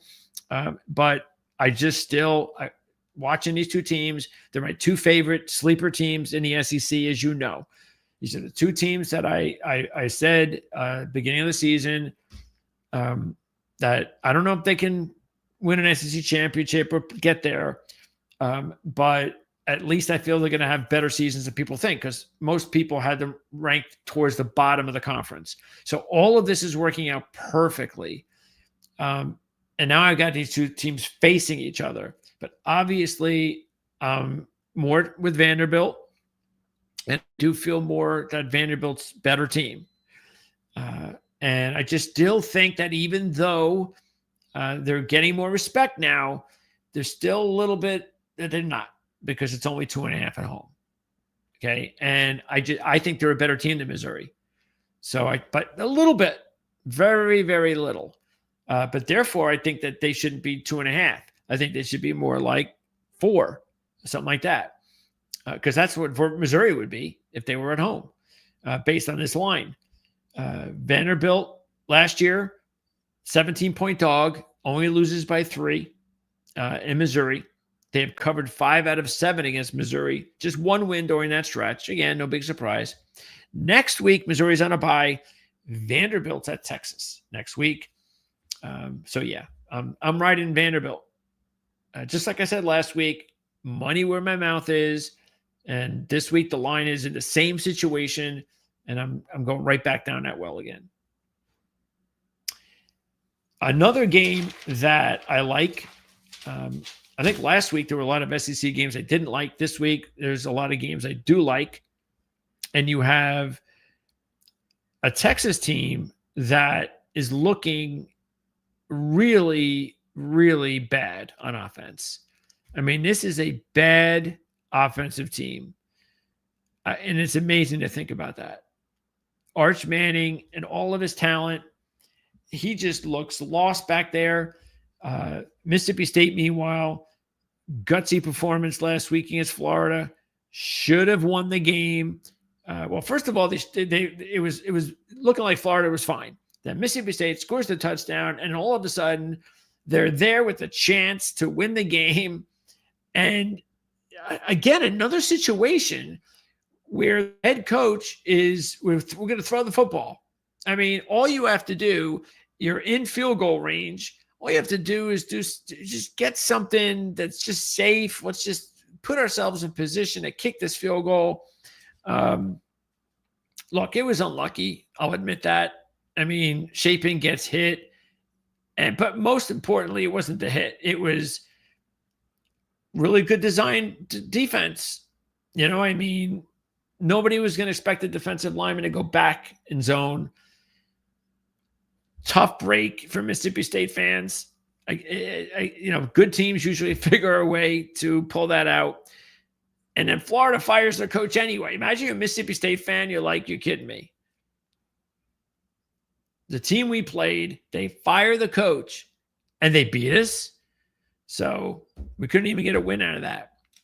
But keep in mind, Mississippi State, 5-1 now against the spread on the season. Texas, 2-5. I think Mississippi, I think this is the perfect opportunity for Texas to start their downfall, because I am not going to just take a look at one game, the Oklahoma game, and just go, all right, because I started to believe that last week. All right, they beat Oklahoma. It was actually a comfortable win when it was all said and done. We know they still have a good defense, but I just expected a little bit more from the offense. Especially, it was Kentucky. We can sit here and talk about them not being able to score on Oklahoma, or being, Florida, whatever, Ohio State, but Kentucky, that was downright pitiful. And yet they found a way to win. They had no right winning that game last week, the way it worked out, and they still won. So just sort of like I said before, Carolina and other things, when a team looks like they're lucky to win that 1 week, but you can tell there's some issues with the team that team wasn't able to take advantage of. Well, they're back on the road now, and I think Mississippi State's going to take advantage of it, because Mississippi State, even though they had a really good win against Arizona State, really good win, big win for Levy, this would be the real big defining win he needs. Beat Texas at home. So I'll take Mississippi State at plus 225 and 7. And keep this in mind, Texas, their most productive offensive showing versus a Power 4 team was when they went for 341 yards against Florida. Last week, 179 yards, and they gave up almost 400. They're also 2-12 against the spread as a favorite of less than 17 in SEC games. Now they should be 3-12, and they are 3-12, but they covered the Oklahoma game. So, that's really a Big 12 team. But the point is that when they play SEC teams and they're a big favorite, they haven't covered, and they sure don't look like a team that's going to be covering 7 against anybody in the SEC. I'm not going to take this game, but this should be a real good game because LSU, we all know their backs are against the wall. This is it. If they're going to have any chance to win this SEC, get to the championship game, or maybe as a playoff team, they just can't lose. That's it. They got to win out. We get lucky. Maybe they get into the championship game. If not, then maybe there'll be a 2-loss team, especially if you can beat Texas A&M. Unfortunately, the Clemson game ain't going to look good now. But if you could beat an undefeated team, that'll be big on their resume. So this is it. Big chance for LSU. Under Brian Kelly, they're 15-1 at home in night games. Now, they lost last year at home to Alabama in a night game, but it was only one. Texas A&M, meanwhile, 4-12 against the spread as a road favorite since 2021, and they're 0-1 in that role this year. So, yeah. As you know, I like Texas A&M a lot. I've been backing them every step of the way since they've won, and I've been very impressed with their season. But sooner or later, you're going to lose. It's the SEC, and that's why I'm staying away from this game. They're going to lose, and there've been a few games where it's been a little bit nip and tuck here in the second half. And LSU, like I said, LSU's got their backs against the wall. So this is the game. The other side of the Texas, Kentucky, and last week we talked about how even though I really liked Texas in the game and didn't expect Kentucky was going to be in that one, the one thing that I did like with Kentucky was their young quarterback. They turned to this kid, Cutter Boley, a few starts ago, and we talked about he had a good game, bad game, that kind of stuff. Well, he had a great game against Texas. Now, he did not throw a touchdown pass, and he did have an interception. But for a redshirt freshman in that situation to go 31 of 39 for 258, he also had a rushing touchdown and 45 yards on the ground. I thought that's very good performance for a kid like that. Now, couple of things that were completely against Kentucky in this one because of this. It's not even a rivalry, but I'm sure Kentucky would like it to be. All time, 40 games, Tennessee, 37-3. 37-3 all time versus Kentucky. In the last 4 at home versus Tennessee, Kentucky is 1-3 straight up. So one of those wins have come in the last 4. All 4 of those games decided by 6 or less.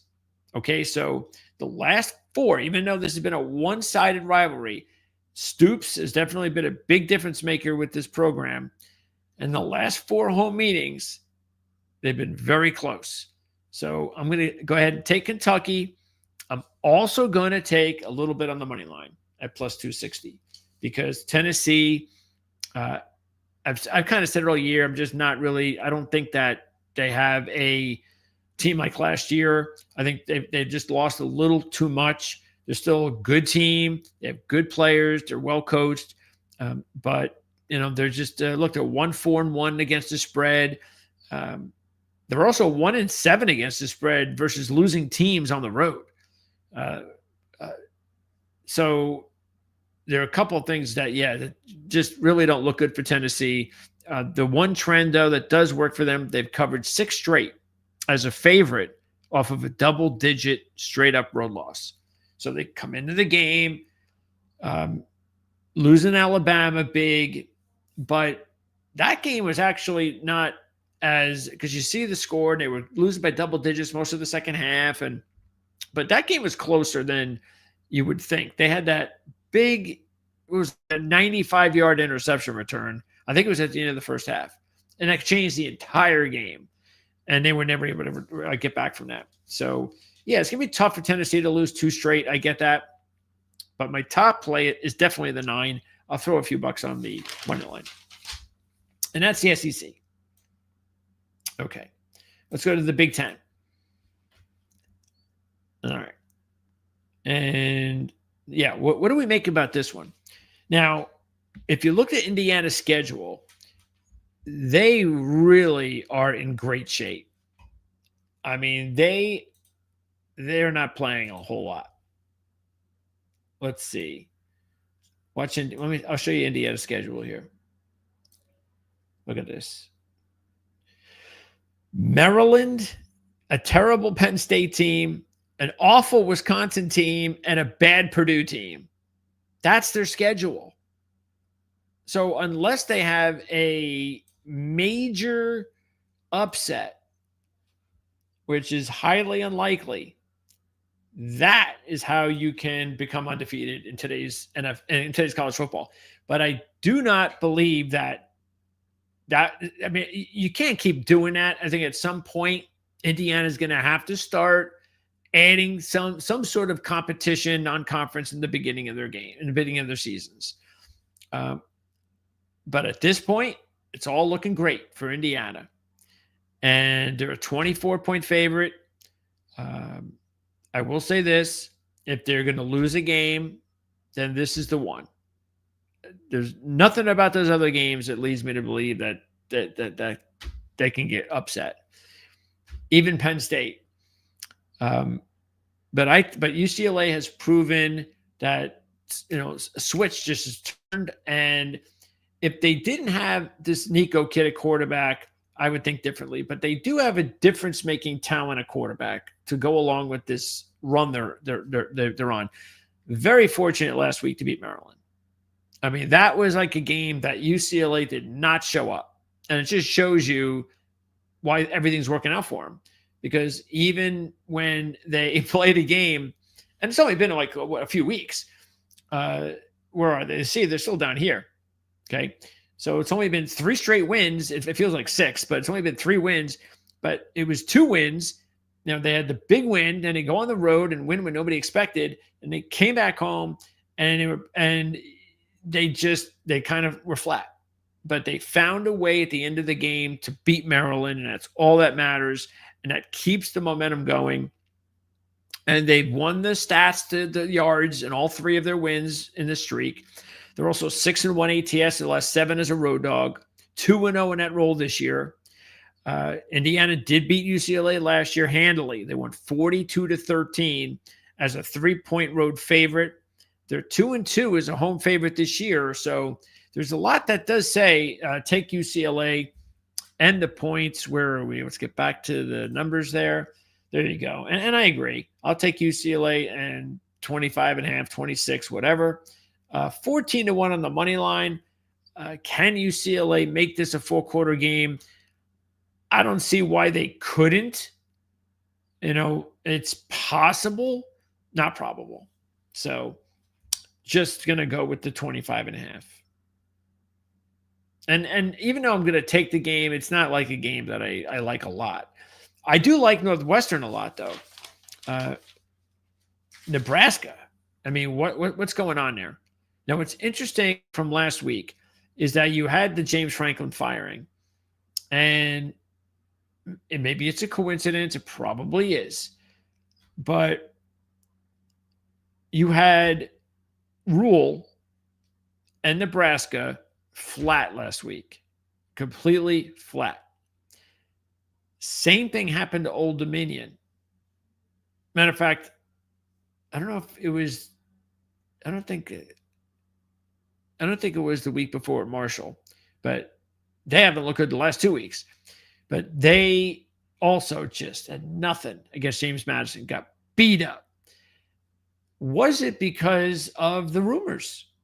Now, I know the Ronnie thing, maybe not, but again, why wouldn't there be rumors about Ronnie? He was a former Penn State OC, and why wouldn't there be some potential, hey, look out for him as a potential replacement, and definitely Rule, 100% Rule. So I don't know. Maybe just a coincidence, but I just found it interesting that a couple of coaches who might be considered candidates for the Penn State job and their teams just completely got flat. And again, it doesn't mean that the coach wasn't doing his job. It's just me. I just wonder whether or not there was some underlying thing going with the players and whispers about, and that could be a distraction about, is my coach leaving, that sort of thing. Probably just a coincidence, though. But Nebraska, I mean, they just haven't, even when they beat Maryland in that game, it just was a really bad win. I mean, it was like, really? You had to, haven't you graduated from these types of wins? And all right, well, just get Minnesota. No, not even not cover the game, but just nothing. I mean, they had nothing. Minnesota.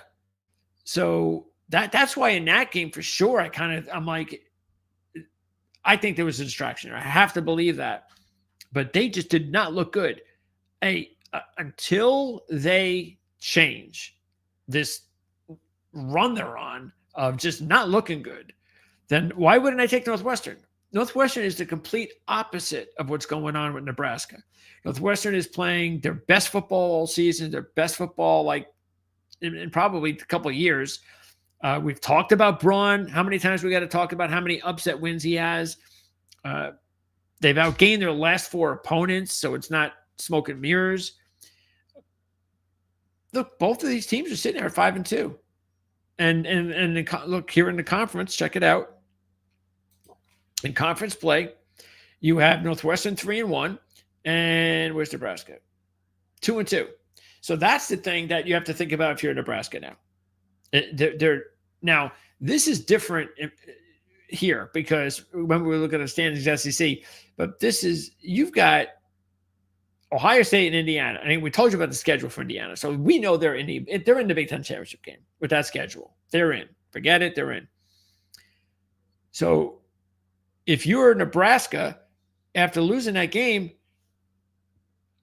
it's over. You're not going to the Big Ten championship game. And that pretty much means you're not a playoff team. You're going to have to win out. And who are they playing, Nebraska? Oh, I could just do it here. Nebraska, on their schedule coming up, they have USC next week. They got to go to Red Hot UCLA, Penn State, and Iowa. So they got right now 3 out of the 4 are good teams, and 4 out of 5 are good teams with Northwestern. So they are not the way they're playing. They're not winning all those games. So really, at this point in time, they're where I thought they would be. Remember, I said at the beginning of the year that I thought next year would be the year for Nebraska, not this year, that they would be better this year, but they just still don't have the players to compete for a championship yet. And so I think, and I did not expect them to play like this the last couple of weeks. I thought they would be better than this, actually. I thought they had, like I said, I thought they had graduated to this level yet, this next level. And that has not happened lately. So maybe they can get right back on the ship on Saturday against a good team. Maybe they can. And then beat USC next week. But I'm just not feeling it. And I do wonder, now that they've had a loss, now that because that's the other thing that sucks about the loss, is that just like I was showing you with the standings, it's over. That's it. You do realize you lost your chance to go to the Big Ten championship game. It's over. And you didn't lose the game in a battle in the fourth quarter, or you turned the ball over 5 times, and it was just, one of those things. No, you just did nothing. It was like you were flat, and it made no sense how bad they played. And and again, even the week before, it was an ugly win. So you got 2 different things happening: positive Northwestern, negative Nebraska. And even though I'll take the money line, I don't have to. I could just take the 7.5 or the 8, whatever I want, which is what I'm going to do, and go with the Wildcats. Yeah, my team can't play defense. We've talked about it all year, and I just thought that as the year went on, that they would get better. It hasn't happened. They've gotten worse. But I do believe that this will be for the better for the program. If you're a Rutgers fan out there, just got to remember that where they were and where they're going to be are 2 completely different situations. And what I mean by that is they now have an administration, AD, president, that sort of thing, and these people know what they're doing. So they are now set, starting this offseason for football and the offseason for basketball, because it's going to be a long year in basketball, because they're going to be entering their season, the football season for basketball. They didn't have any money. So they had to go out and get little dime store players and try to go back to being the lunch pail Rutgers basketball program. Well, the Big Ten is loaded this year in college basketball, so bye-bye. So next year is going to be really big, especially for the football program, because they are going to get money. They are going to be able to use the money to get players in the program that they were not able to get to give them the depth that they need to compete in this conference. They just can't do it now. It's not going to change. But they'll be fine next year. As far as this year, they still have an opportunity for a bowl, but they have to win this game. And I don't think they're going to do it. I just think that their confidence level is shot. I'm watching it with my favorite team, the Jets. I see it in my own eyes. When when your team has no confidence. And right now their confidence is at an all-time low this season. I don't even know if they hit this low last year. I'm not even sure they hit this low since Shiano's been here. So this is really, and they have more talent on offense that Shiano's ever had. It's not the offense. And yes, the offense could do better. It's the defense. And for the most part. But now you got a Purdue team. And check this out. Barry Odom, 21-4 straight up versus losing teams as a head coach. 10-0 straight up, 8-2 against the spread when he's at home against losing teams. Rutgers, 2-9 against the spread versus the opposition with a win percentage of 250 or less conference opponent.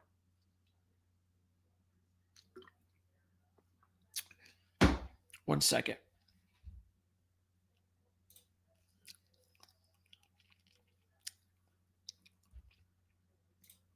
Okay. So I just think that Purdue at least knows where they are. They know that this is a rebuild. They know how bad they were last year. They're better this year. So again, you got one program going in one direction where this is our positive rebuild. The other one that's going, this has been a disappointing season. It's kind of over. It's only about a bowl. And that really wasn't what they were expecting. The one thing to keep an eye on, though, is the quarterback situation, because the starting quarterback, the kid Brown, injured his shoulder against Northwestern and couldn't play. And look what happened to them. They couldn't even score. He got shut out last week. He got injured during the game. Singleton is going to start if Brown doesn't play. Now, he did start last year in a game for Arkansas and actually had a win. So he does have talent, but I think he's a backup on Purdue for a reason. But it don't matter because it's Rutgers defense. Okay, so I don't really think that is going to be a big deal, and I don't even know if Brown doesn't play, but keep an eye on that. All right, so keep an eye on that. Look, I think that what I would do is this, and this is not a big game, but keep an eye on whether or not Shiano, because I've heard some rumblings that he may be making some changes.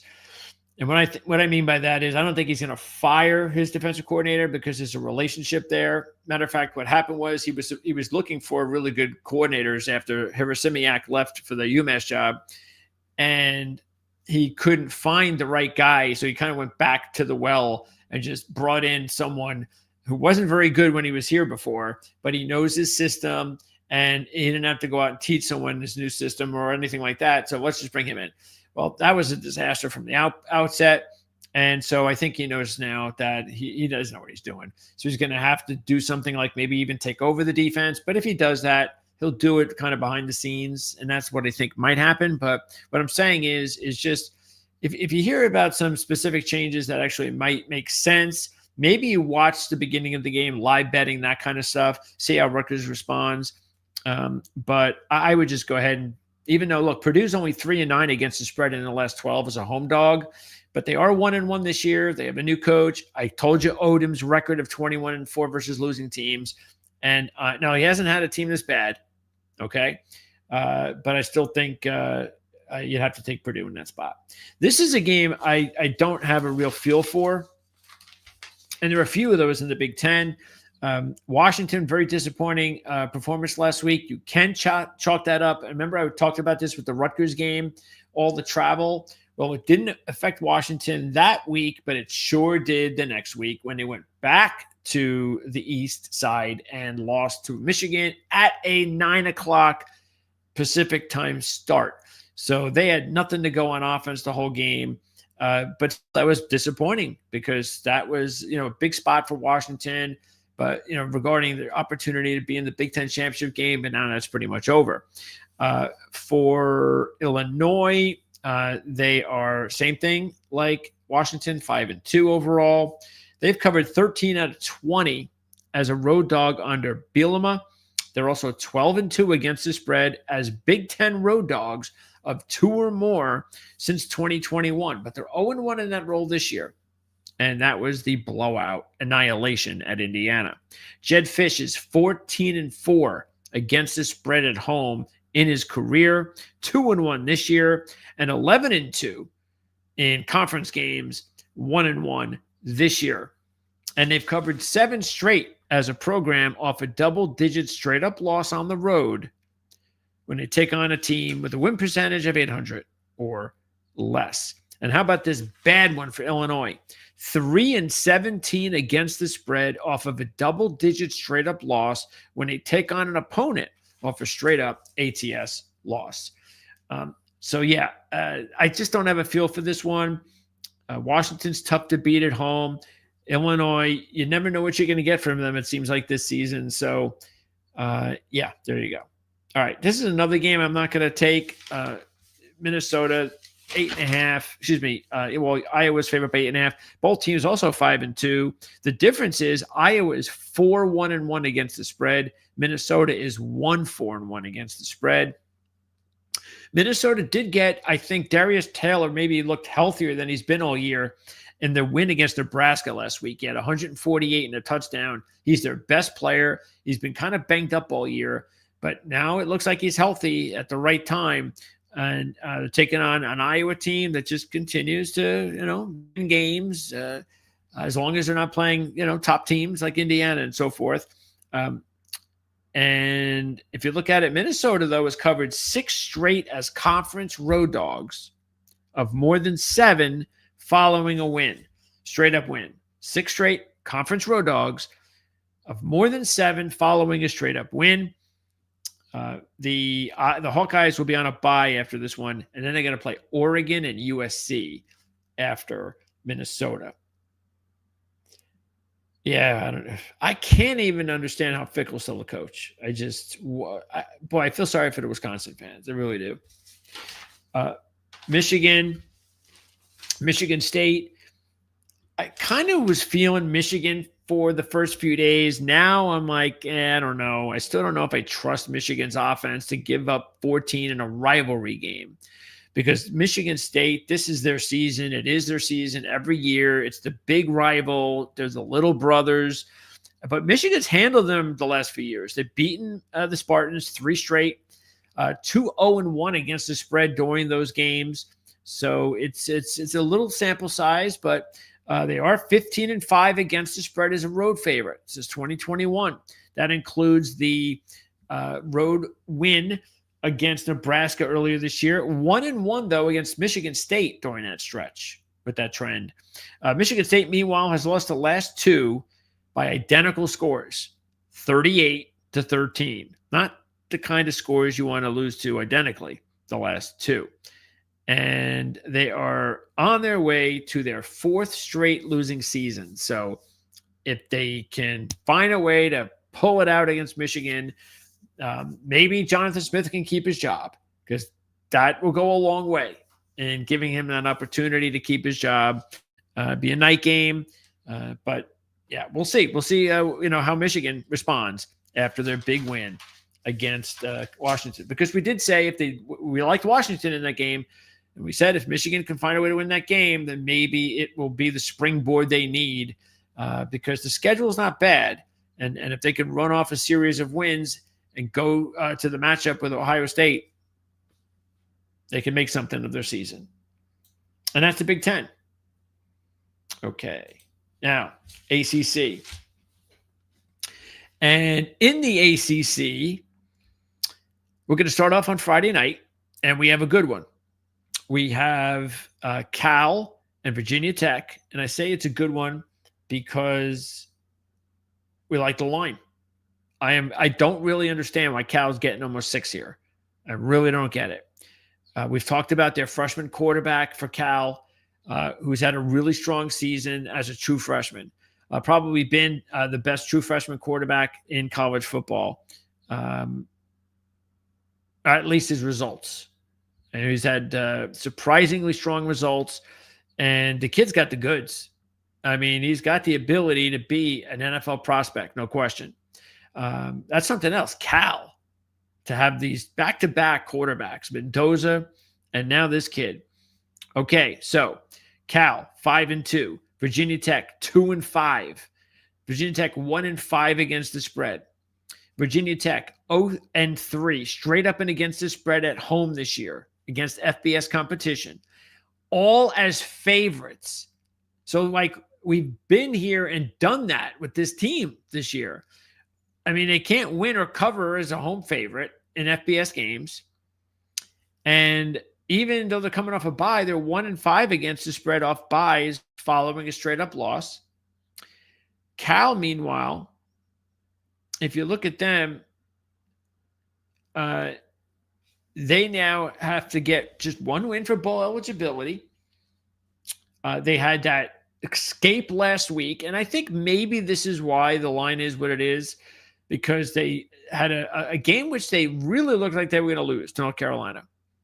And then they got the fortune, and, hey, the defender made a play, stripped the North Carolina receiver just about when he's going to cross the goal line, and that looked like that was a North Carolina win, and it turns into a Cal win. I don't know, but I don't understand. Cal, we have to go to the East Coast. But look, it's a night game, so the time ain't going to bother them. Maybe it's the short week. I don't know what it is, but obviously I like Cal plus 170 as well on the money line. Speaking of North Carolina, I'm taking North Carolina here and the 11. You know I like Virginia a lot, and we warned you last week about the Washington State game. And sure enough, Virginia was in a war, and they were very fortunate to win that game. They really, really were. It looked like they didn't know what hit them, that they just couldn't do anything right, and they still found a way. And that says a lot, really does. But I think what it also kind of says to me is, because if you look back, even a few weeks ago in a Louisville game, they were pretty fortunate. They had some turnovers, take advantage of. Pretty fortunate to have come out of that with the win. And then they have very fortunate to beat very fortunate to beat Washington State. It's almost like they're playing with fire here. Matter of fact, they've been outgained in their last 3 wins. They were outgained by, I think even the Florida State game, they're outgained. And in the Washington State game, they trailed 20-10 in the fourth quarter. And it was 20-20 when they got a safety. So their winning score last week against Washington State was safety driven. For the good, they're 1-0-1 against the spread as a road favorite under Elliott at all time. This is not a spot that Virginia's used to. 2-0 straight up. They've covered 8 straight as conference favorites of 18 or less off of a non-conference game. So that's good. North Carolina, not good. 0-5 against the spread in their last 5 as a home dog. 0-2 this year. And 2-11 against the spread as a dog of less than 21, taking on a team with a win percentage of 750 or more. So why do I like North Carolina? Well, I gave you a little bit of the reason why when we started off with this. But another thing, in the series, the dog has won 2 out of 3 and covered all 3 the last 3 years. North Carolina 2-1 in those 3. And more importantly, they've had a couple of buys in the last month. And they had the bye before the Cal game. And what's really starting to show for North Carolina is, surprise, surprise, the defense.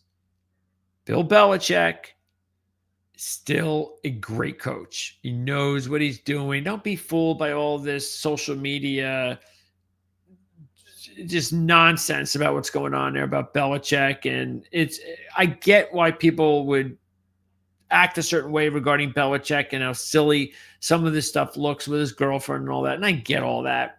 But, the guy can coach. He's not going anywhere. He's not one and done and he's going to give up. This is a Hall of Fame coach. Okay. And I'm sorry, but, I just think people are completely reading him wrong. So he's taking this seriously. And when you've got a coach, a Hall of Fame caliber coach that is now get the opportunity to teach college kids, just imagine how much of a difference that makes at the college level. I mean, it makes a world of difference compared to the NFL level at this stage, especially. But I'm saying at this stage, Belichick, it isn't Brady. But I think now with those 2 buys, they've had more time to prepare, practice, and get more and more accustomed to how to learn to play under Belichick. And it's showing. It showed in the game against Cal. They should have won the game. And I think that now that they're home, they've got an opportunity. They got a team coming in that's been very fortunate to win some of these games where they've been outgained, especially against Washington State. And maybe that is, and they got the series streak. So I think this is a potential spot for an upset. 3-1 on the money line. I'm taking North Carolina 10.5 on the line. Georgia Tech, big favorite here. Don't really have a play here. They did lose to Syracuse last year. They started off 2-0. I think they went to the Dome and lost. And the schedule is pretty good for Georgia Tech. They had the big win against Duke last week. Thumbs up. That was one of our picks, as you know. And it really came through.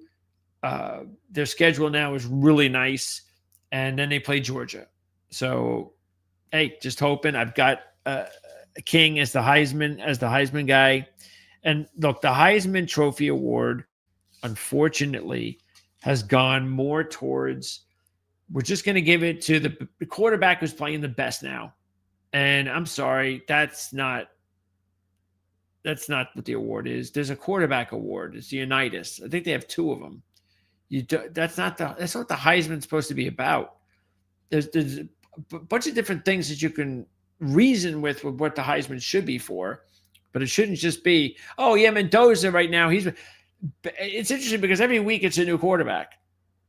Oh yeah, Beck. Look at Beck. He was leading the. Oh yeah, no more Beck. Oh, now it's Mendoza. I mean, and with the schedule Indiana has, I mean, Mendoza's not going to lose. So that's what we were going to give it to Mendoza because he was putting up big stats against bad teams. I mean, come on. So anyway, that's why it's going to be tough for a Haynes King to win it.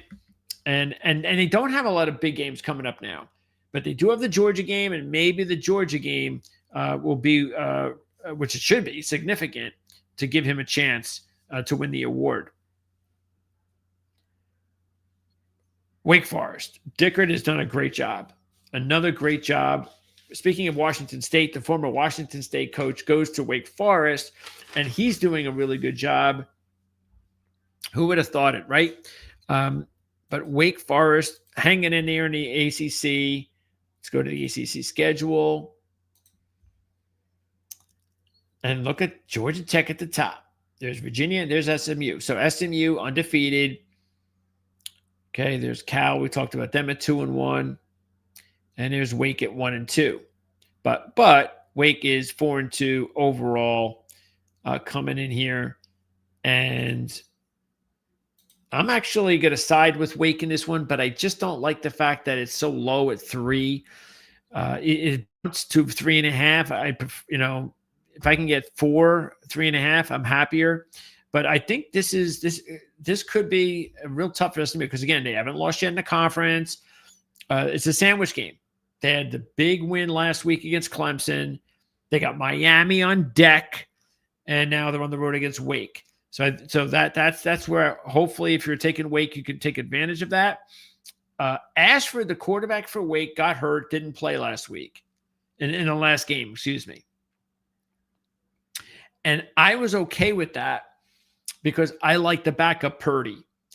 The kid, Deshaun Purdy, played for Charlotte. And I saw him play at Charlotte last year, and I was like, hey, I like the kid. Young kid's got good size, but he's playing for Charlotte. So he transfers here to Wake Forest. He gets his opportunity in the last outing against who did they play at the last outing? Oregon State, I think. So his stats, 270 yards and 4 touchdowns. I mean, this is a kid that's about 6'4", 220, good arm. I don't really know why Ashford got the job. Maybe experience, safer guy. But I think Purdy showed he deserves to be the guy. Now, whether or not they go back to Ashford or not, whatever. But anyway, I think they're solid, or at least I think that at least you have a backup if you need one. Wake has outgained their opposition 5 out of 6. They outgained Georgia Tech, the undefeated Yellow Jackets. Don't forget that game. They lost by 1 in overtime when they went for the 2-point conversion when they didn't need to. Again, they're coming off a bye. They've covered 5 straight off of a bye when they went into the bye with a double-digit win. Next up, Florida State and Virginia on the road.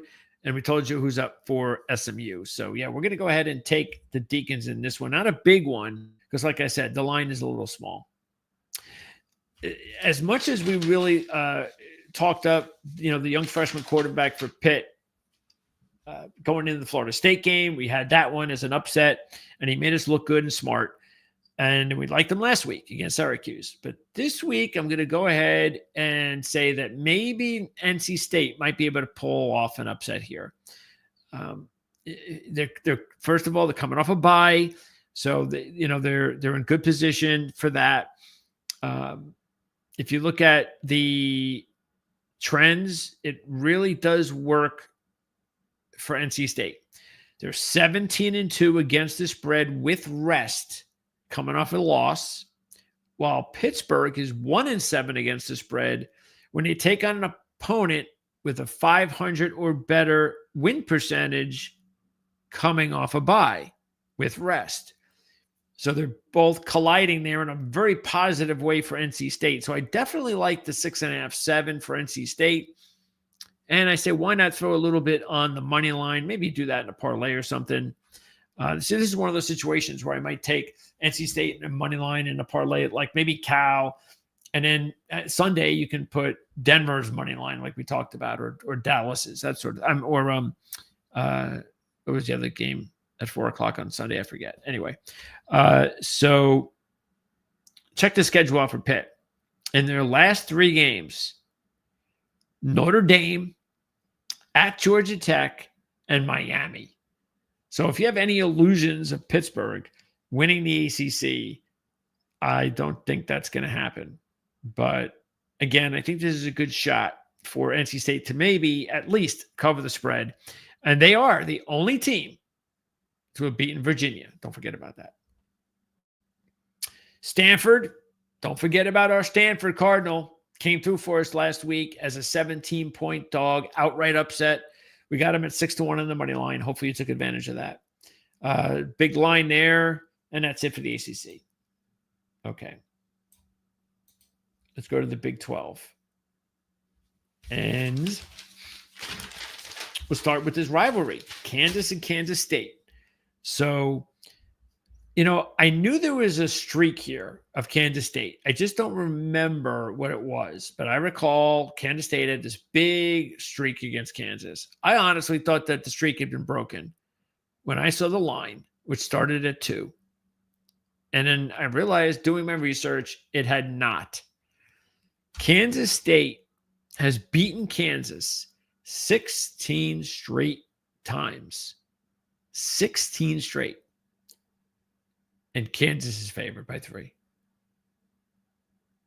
If Kansas was a lot better than Kansas State, okay. But I don't even think Kansas is a better team than Kansas State this year. And they're the favorite, and they haven't beaten this team 16 straight times they played them. Kansas State has also covered 8 straight as dogs versus an opponent off a double-digit straight-up loss. And Kansas is 0-9-2 against the spread versus a team with a win percentage of 400 or better when they're coming off a bye.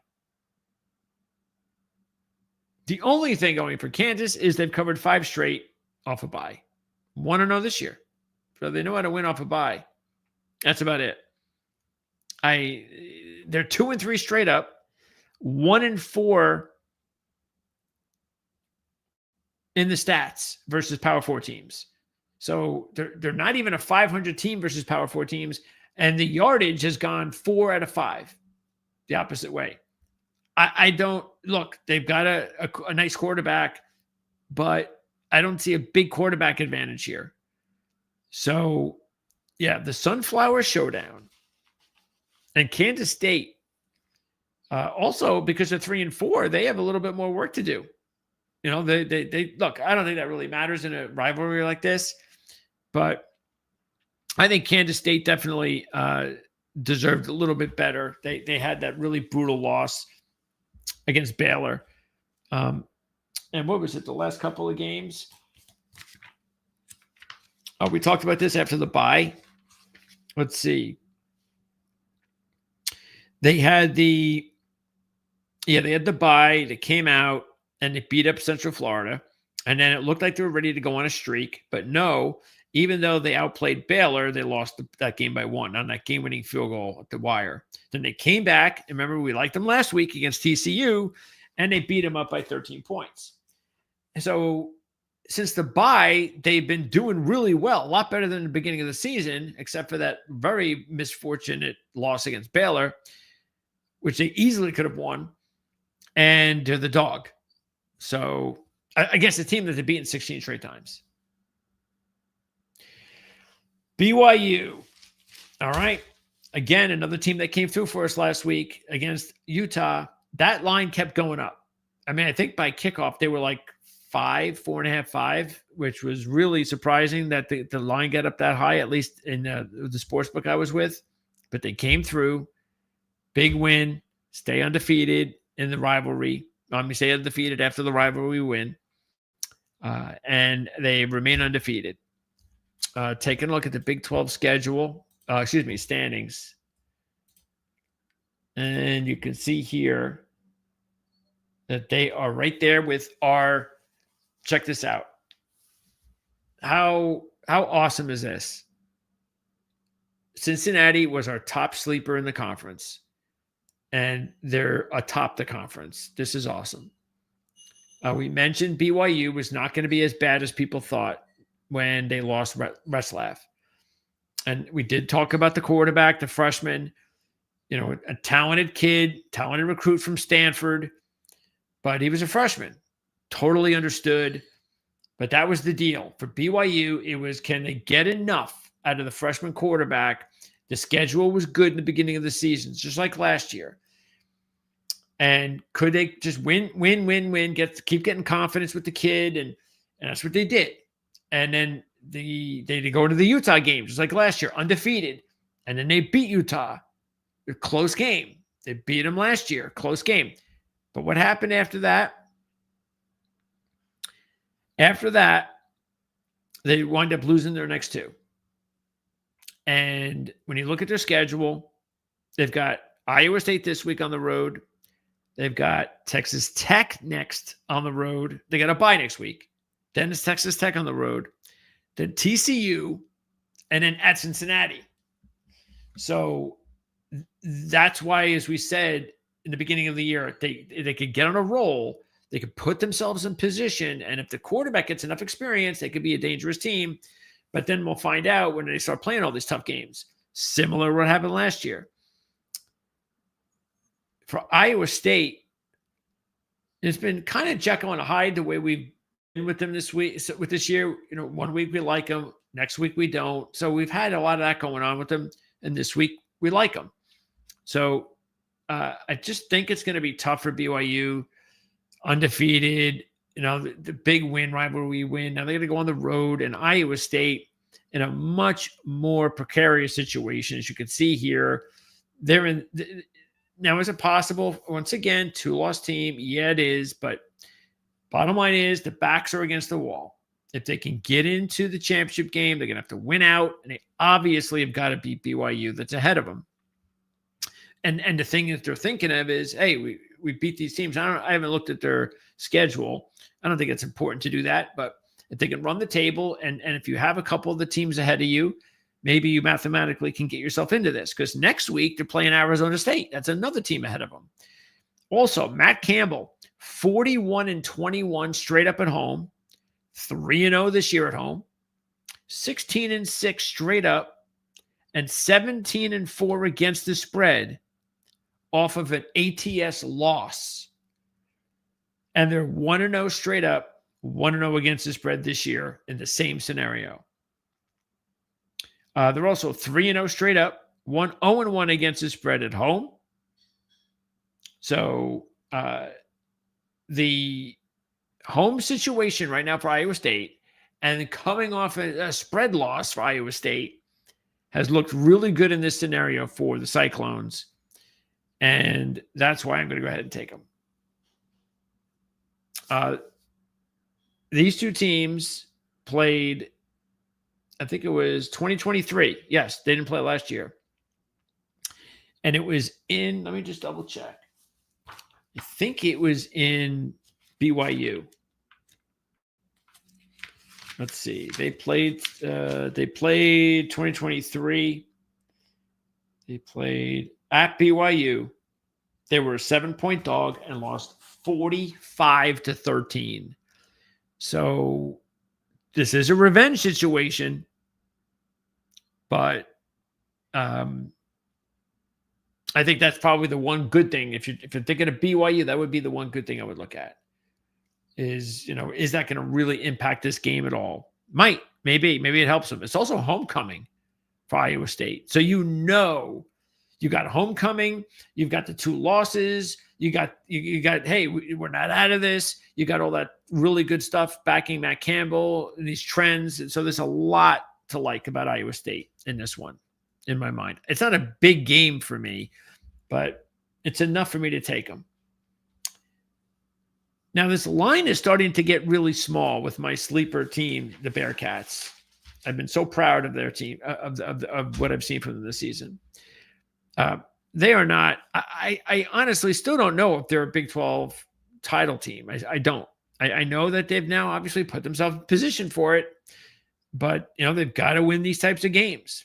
The spread was 5 a couple of days ago. It's dropping. And at 5, I was actually liking Baylor. They're 18-2 against the spread as conference dogs of 4 or more when they take on an opponent off of a straight up spread win. But it's 4 or more. And right now the line has dropped to 3.5 here. But maybe it's different at your sports book. Cincinnati also 4-10 against the spread as a home favorite. 1-2 this year. And during that stretch of the last 14, 2023, they were a home favorite against Baylor and couldn't cover that one. It's homecoming, though, for the Bearcats. And this is a real good time to have homecoming. You know, you're undefeated at conference play. You're playing at your best. It's a big game of the year. And that line is dropping. So the more that line drops, the more I actually start to think that maybe Cincinnati's not a bad play. Or I stay away from the game. I just thought that the line was a little too big. Just because Baylor is shown to be a very – they're in a lot of games. You know, but you don't know. They'll win one and they'll lose one. You don't know. And actually, it's turning out to be a disappointing season for Baylor. You know, it's possible they might be looking for a new coach, depending on how the season concludes. Really thought that this could be a really big year for them. There were a lot of people who thought they could be a championship team this year. But they're 1-5 against the spread, 0-4 in the last 4. That's really all you need to know about disappointment. When you look at those numbers, Cincinnati 4-2 against the spread. But yeah, I think one of the things that people are looking at with Cincinnati is in Power 4 games, in 4 Power 4 games this year, they have a minus 47 in yardage. Now, a lot of that is one game, though. So I wouldn't get too crazy. And it was a game they won anyway. So I wouldn't look too much into that. But it is possible people are looking into that too. And, you know, how for real is Cincinnati? Because, again, most people didn't have any idea Cincinnati would have this type of a season. Most people. But anyway, it should be a good game.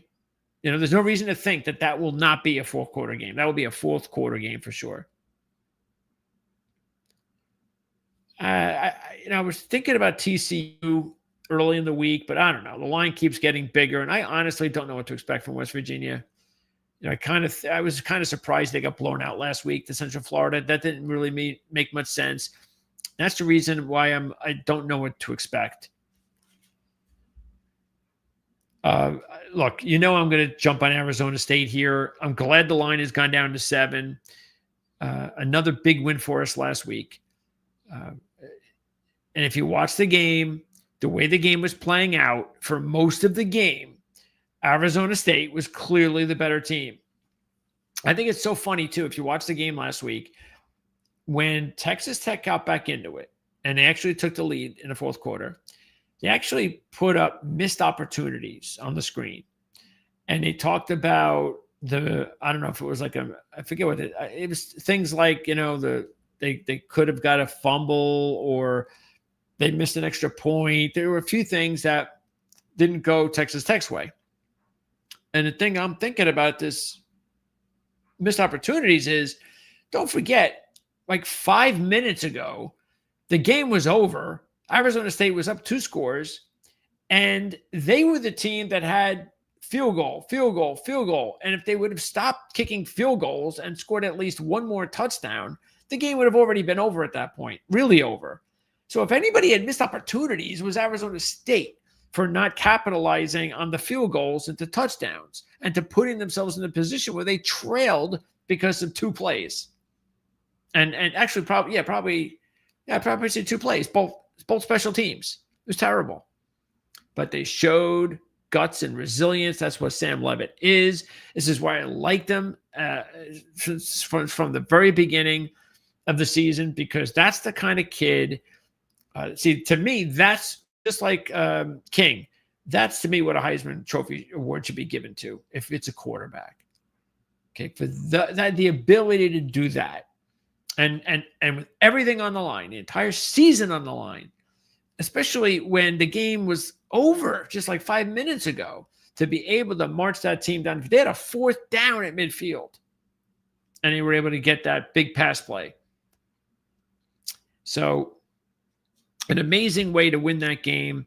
And this one against Houston, now they're actually, if you look at it, you've got Houston 6-1, Arizona State 5-2. But both teams are 3-1 in the conference. So the loser's out, the winner still in really good shape. And the winner is going to be Arizona State. Look, if Willie Fritz can pull this out, then clearly he's got Houston turned around and in great shape. I just believe that he's already accomplished that. I just don't think there's another gear to Houston. I don't think they're capable of beating these types of teams. If you look at so far, actually I can put it up there. If you look so far of what they've done, Houston schedule, there they are. So, nobody, Colorado weak, Oregon State weak. They played a good team, Texas Tech. They got beat up 35-11, nobody. And then they had the one good win this season against an okay Arizona team. Arizona's just okay. I mean, they're not a top Big 12 team. They're just okay. And that game went down to the wire, field goal. Now, once again, they're stepping up in competition. The last time they did that here at home against Texas Tech, they had nothing. They got beat up. So I like Arizona State here. It's definitely one of my top plays of the week. Houston 1-9 against the spread off back-to-back straight-up ATS wins, 0-1 in that role this year. Arizona State 9-3 against the spread as a home favorite since 2021, and 7-0 in that role under Kenny Dillingham. 7-0 is 1,000%, 100%. So we're taking Arizona State minus the 7 for sure in this one. This is a tricky one, to tell you the truth. This one, I'm staying away from it because I've kind of gone back and forth. Utah already now has the 2 losses, and the fact that they lost to Texas Tech and Arizona State, they're in bad shape right now. It's not looking like they're gonna have a chance to get to the Big 12 championship game. There are still chances because next week they're playing Cincinnati. So you can't really say they're out of it, but they got to be feeling really down. You've lost your second game. You're now into 2 big teams in your conference. You lost to your rival, and it's the very next week. And they have to come back from that. And I will tell you this, if they were, let's say 6-3, and this had happened, because if I say that they were 4-3, it probably wouldn't be such a heavy favorite. But my point is I think if it was really over, or the players knew 100% it was over, that there was no chance to go to the championship game, I would take Colorado on the money line. And remember, that's the reason why we've hit some of these lately in the last few weeks. But Willingham's a good coach. It's a home game at Utah. It's a very tough place to play, especially, that's going to be about 5 o'clock, 6 o'clock, but it'll be dark, and it'll be a raucous place. And that's not easy to do, to play at. Colorado 0-6 against the spread as road dogs when they take on a team in a revenge situation. If you remember the game last year, they buried Utah like 49-24. And that snapped Utah's 7-game series winning streak against them. So this whole revenge thing, to me, I think could be funny sometimes, because that does come up. It's like, oh, you need revenge off of us? I mean, we had like 7 years of revenge. We get 1 win and you got to beat us again. So I always think that's kind of funny. But look, it's the kids that played these games from year to year that really matter. And so, yeah, I'm sure there's some players that want to get back at them for what happened last year. Colorado covered 6 straight off of a bye since 2020. And they've been outgained in all 5 Power 4 games, which is not a surprise. That's why it's tough for me to predict this game. I wouldn't take the odds. I would either just throw a couple of bucks on the money line. And what I'd probably do is I'd do like this would be my first game in a parlay. I would do Colorado money line. And then I would, because this is the late game at 10:15. Actually, I was looking at 8 o'clock. This actually is a late game. So I would do Colorado money line, and I don't have to put a lot of money on it because I'm not going to I don't even want to put enough money on it straight because I don't trust it that much. And it's the same. Then I would parlay that into Sunday's games in the NFL. But I don't know if Colorado can hang with Utah. All right, AAC. And we get into a conference that looks like it's going to have a team representing in the playoffs. And here is the monster game for the week. South Florida, 4.5 against Memphis. So our boys came off that big win a couple weeks ago. They're still the top team, no question, top team. In my mind, they should be the top team. Of course, they've been in our rankings the entire season for the group of 5. And now they're taking on a team, Memphis, coming off the loss to UAB. This is similar to what happened to Old Dominion. When Old Dominion was getting ready to play James Madison, it was a nice collision course matchup, but Old Dominion embarrass themselves, tons of turnovers, lose the game to Marshall. And Memphis loses the game to UAB. Now they hire a new coach. I'm sure that helped UAB. And I'm sure it also helped that their quarterback, Brendan Lewis, went down. So they get this quarterback, this kid Hill, and he's a tall kid, and they really like him. He's going to be a quarterback in the future, and he has to come in and play. And boy, did it get really weird at the end of the game. Like it was just, and a lot of this had to do with the fact that this kid was just a freshman quarterback, true freshman, trying to get Memphis to come back and win this game. And it looked like that was going to happen. And they were down at the, because check this out, they're down at the, inside the 5, and they get the ball at the line, basically the 1-yard line. And they're trying to milk the clock because they don't want UAB to get the ball back. But they do a stupid thing. And it wasn't like they were trying to draw anybody off sides. They were just waiting for the clock to, hey, if the UAB coach can call timeout, then fine. Matter of fact, what was the score in the game? Let me see. The score in the game, it was 7 points. So this was about, if we tie the game, we give UAB a chance to go down and kick a field goal, we would lose. So we're going to just milk the clock.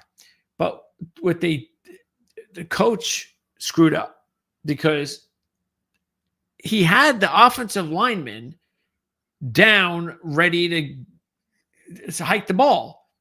And it's like, well, why are you doing that unless you're going to try to draw them off sides? And you really don't need to draw them off sides when the ball's at the 1-yard line. What do you care if you get an inch? I mean, it's not, who cares? So and again, it wasn't like they were like even looking like that was the case. They were just obviously milking the clock. And that they should never have had the offensive linemen in their set positions because they were set there for about 15 seconds. And the longer you let these kids be in that set position, what could happen? They flinch. And that's exactly what happened. All they had to do if they wanted to milk the clock was have the offensive lineman just like the coach, just upright, stay upright.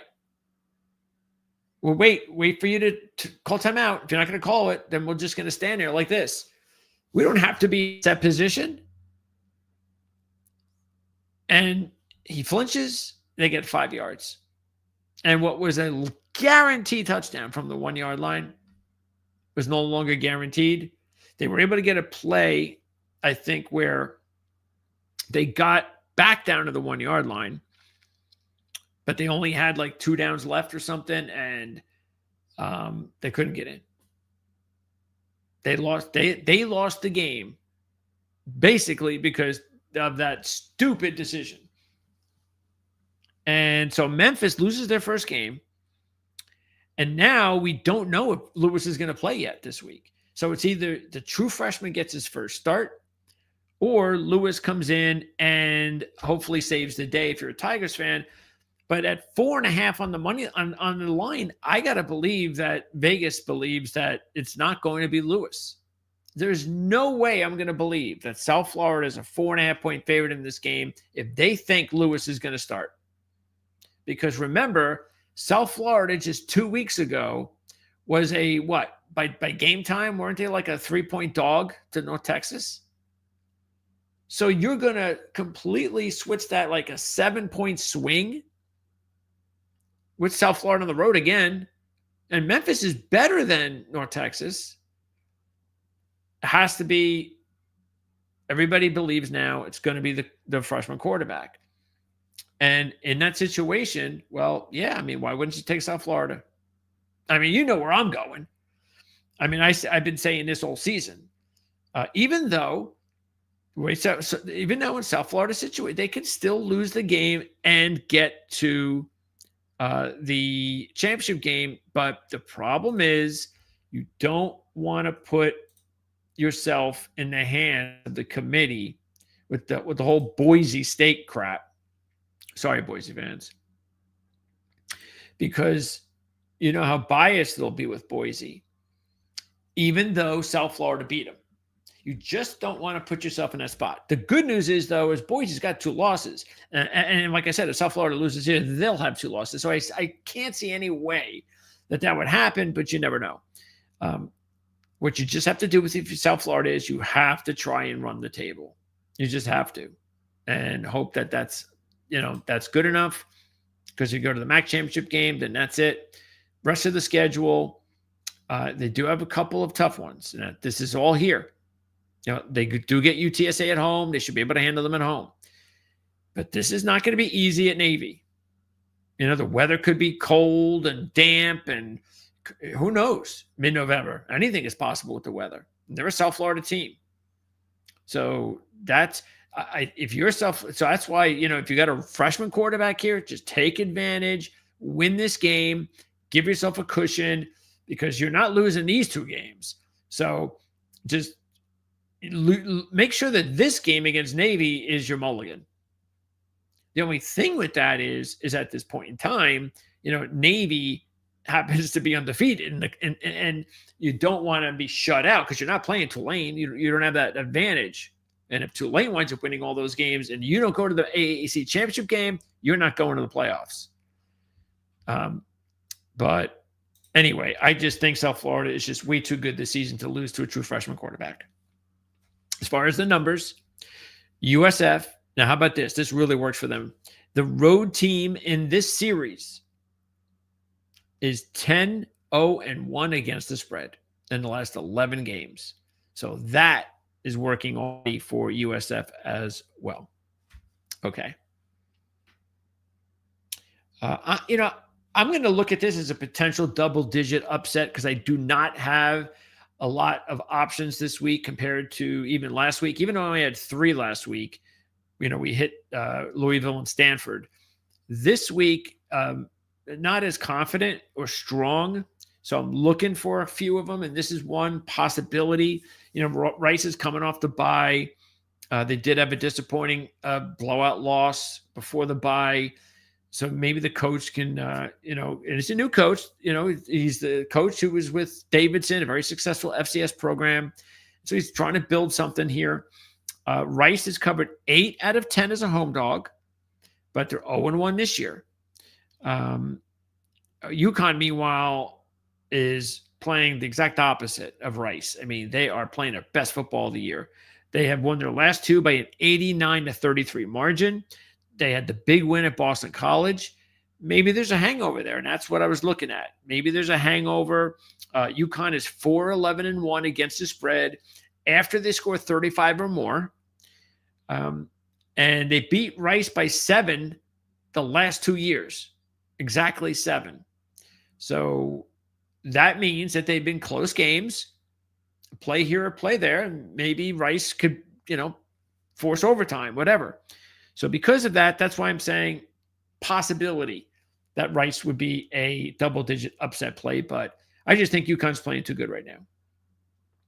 Instead, we're going to Florida Atlantic. This is going to be our top double-digit moneyline play of the week. And, we had picked Florida Atlantic a couple times early in the season, and we lost both of them. I don't even remember why we picked them, but I remember picking them thinking that these are good spots. I think FIU, that was one of them. But since then, they played a little bit better, but it's clear, they're still outclassed when it comes to, we saw it last week against South Florida. They're just outclassed. And I mean, they fought for 2.5 quarters or something, but they just were overmatched over 4 quarters. But FAU still has, the coach, young coach, offensive coach. Remember, this is an offensive pedigree coach. So they're going to have, and Veltekamp, the quarterback they have there, is a quarterback that that has shown ability. I think he was actually a Conference USA first team quarterback before he left last year. So, we know he can put up numbers, and so he's got, and we've seen it this year in a few games. But again, they're stepping up in competition. The good news is FAU is the 4th ranked passing offense in the nation. Okay. Navy is 93rd in pass defense. And just a few weeks ago with Temple was able to move the football against them and should have beat Navy. On the flip side, you got the 1st ranked rushing offense in the nation at Navy and the 111th ranked rushing defense. What does that say? Well, look at this number. It's 63.5 for a reason. That's a big number. But because of that, I think what that tells me is you're going to get a high-scoring game, like 38-35, and that's where I actually think it's going to be. Because look at Navy so far. What have they done this year? 0-3 is a home favorite against the spread. They have not had these big blowout wins. What they've done is at home, normally what they've done is they're in games, and then late they're able to beat whoever they're playing. They're just a better team. They're able to beat them late. And maybe that's what's going to happen in this one as well. But this is what this is all about. That's why we're getting 470 on the money line. And maybe FAU can come away with a big win. If they beat Tulsa and East Carolina at home, and they could very well end up doing that. I mean, I think I know East Carolina is better than them. So that would have to be an upset, but it's not like a top echelon team. And so if they do that, then they need to upset Navy or Tulane on the road or Connecticut at home in order to be bowl eligible with 6 wins. So is it Navy? Is it Tulane? Is it UConn? I don't know, but I think this is a good chance. And Navy's coming off a bye, so maybe that's a good thing. Undefeated team going on a bye, it can't be a bad thing for FAU. I mean, they were undefeated going in. But Navy's schedule, check this out. North Texas on the road, Notre Dame on the road, South Florida at home, and Memphis on the road. Wow. Oh, and then they ended with the Army. So you see that 0 right next to Navy? Take a picture because it's not going to last much longer. Speaking of Temple, they came up big last week after the blown loss to Navy. So that was good. We had them last week. And Temple's been good to us for most of the season. They're 5-1 against the spread. So, we talked about being a lot better this year than most people thought. So they've done good there for us. And that was because of Keeler, the new coach. And so far, so good. They're 2-1 straight up, 3-0 against the spread. as far as the yards are concerned in AAC play. The only loss in those 3 games straight up was the Navy loss, and they outgained Navy by 134 yards. So this has been a great season for Temple, and they're taking on a pretty bad Tulsa team. I mean, I think they're going to get better, and they've had a good big upset win that we took against Oklahoma State. But for the most part, it's a rebuild here. It is homecoming, but I think most of the good stuff is now gone. They're 2-8-1 against the spread in their last 11 as a home dog, 0-2 in that spot this year. 1-7 against the spread off a straight-up conference road loss of 14 or more. 0-1 this year in that role. They've been outgained and lost to all 4 AAC teams. Meanwhile, Temple, 2-0 against the spread as a road favorite this year by 91-24.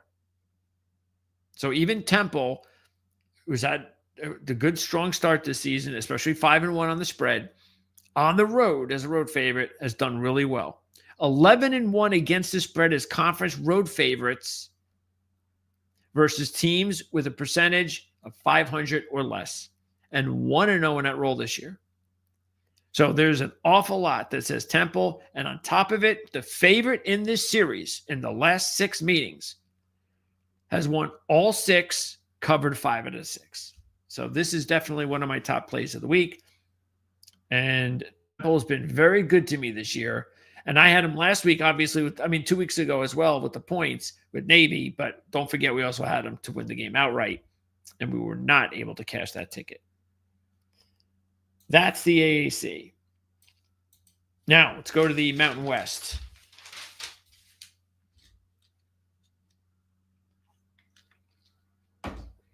Okay. Hopefully everybody's still with me. You still with me, everybody? It's 2:45.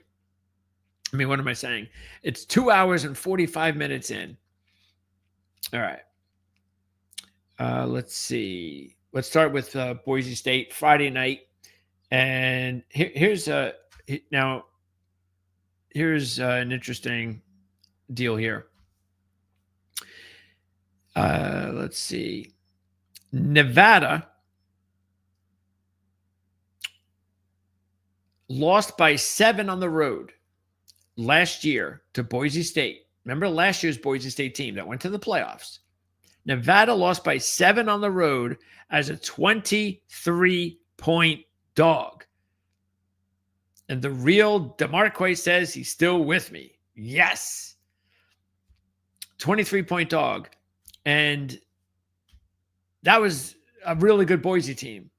Also, Nevada upset Boise in 2021 as a 3-point road dog.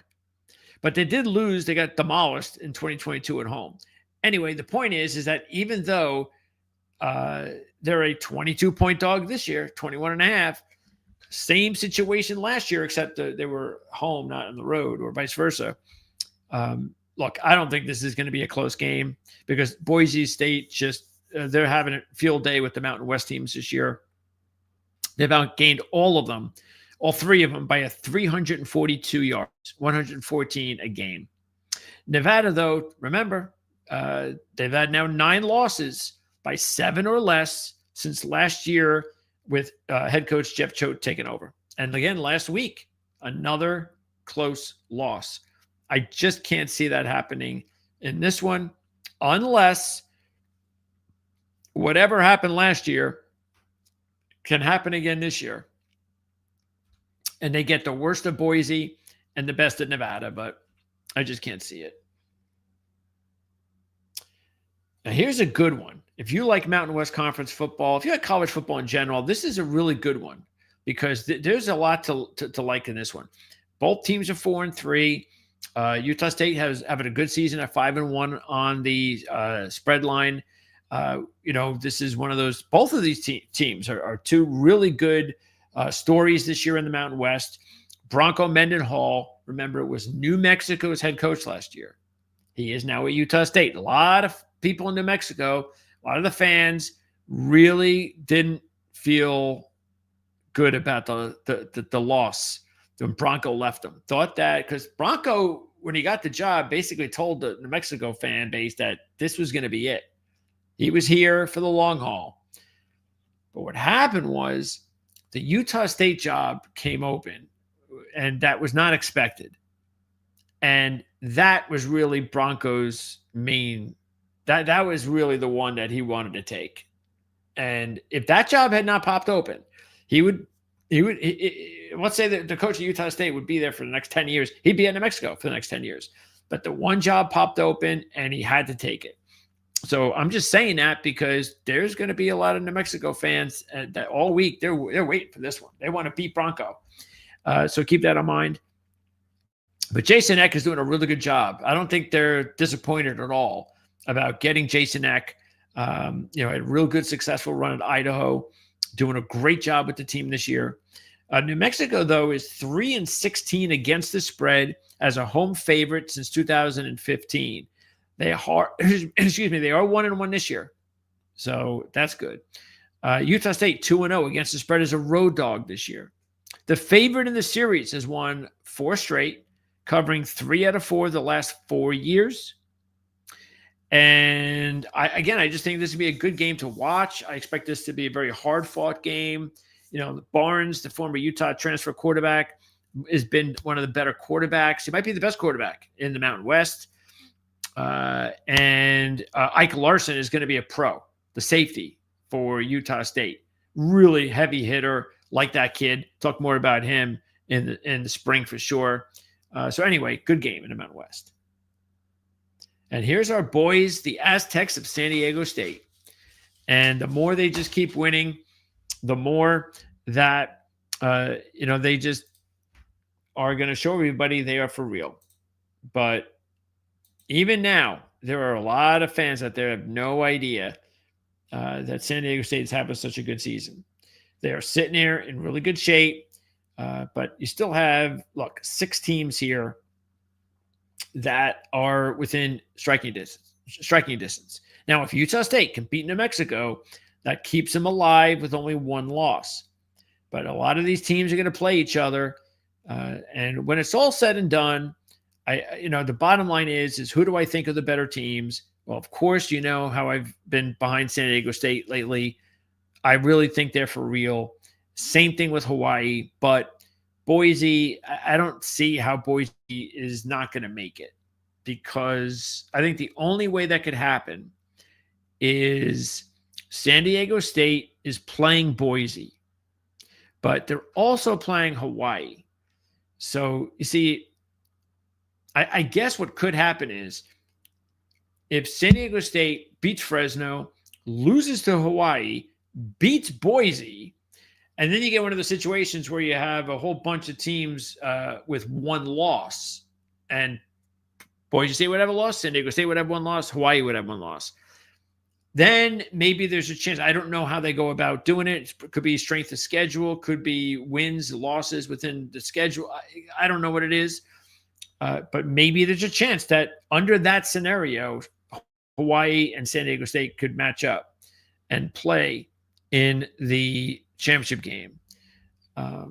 But anything's possible. What we could get is the UNLV situation where we get San Diego State and Boise State play twice, because they're probably they are the 2 best teams really in the Mountain West right now. And if that's the case, then San Diego State will beat Fresno. Okay, because they've got these tough games. So San Diego State really, if they lose this game, they're going to have to beat Boise in a couple of weeks, or they're not going to the championship game. So this is a monster game for San Diego State. It's a big game for both teams. Fresno's having a good season. Matt Entz has done a great job here too. Another former FCS coach. I mean, he won 2 national championships at North Dakota State in between his job at USC last year. So, but San Diego State, both teams coming off buys, so they're all prepared for this one. San Diego State has outscored their last 4 teams by a 129-37 margin. Now you know how impressive they've been. They are 3-0 straight up and against the spread as a favorite this year. They've covered 13 straight as a road favorite of more than 2 off of a double-digit ATS win. 2-0 in that role this year. That's 13 straight. And if you look at it too, since their loss to Washington State, and remember early in the season, because I remember that's what happened there. I remember questioning, why was San Diego State only like a 2-point dog at Washington State? I didn't understand that. And then Washington State annihilated San Diego State, like 34-0, something like that. And I was like, yeah, that's what I thought would happen. Not really. I thought they would beat them, and so anyway, I put that aside and didn't think of it. But then all of a sudden, a few weeks later, San Diego State's starting to play some really good ball, and so is Washington State. And now you look at it now, and you're like, you know what? Don't forget, San Diego State shut out Cal. That really good freshman quarterback in Cal, they shut him out. And look at Washington State's been doing. So it's amazing how that can happen. The one thing that does really favor San Diego State, they're 4-1 against the spread, while Fresno is just 2-4 against the spread. But there is one thing that works on Fresno State's side that does scare me. 11-0-1 in their last 12 as a home dog. 11-0-1. That's dating back all the way to 2015. So that's the thing that really does concern me. But I have to ride San Diego State. I've been riding this run the last several games with all of these dominant performances, and I'm not stopping now until I get beat. I'm taking Wyoming in this one too. Colorado State, look, they had their one nice win a few weeks ago against Fresno. Came back to earth last week. We had the Hawaii win against them. And then you've got Wyoming that if you look at it, they've outgained all three of their Mountain West Conference opponents, believe it or not. And they've lost 2 out of those 3. Next week, they're at San Diego State. So that's a San Diego State team that will take on Wyoming next week. But when they take on Hawaii and Boise, that's going to be in mid-November. Check this out. Wyoming covered 9 straight as a home favorite of less than 17 when they take on an opponent off a straight-up loss. Okay, 9 straight. And the host in the series has covered 6 straight. So I'm taking Wyoming. They are a better team than Colorado State.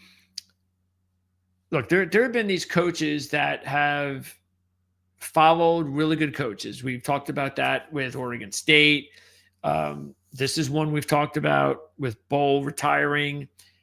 And I don't think that so far Jay, the coach, has done the job.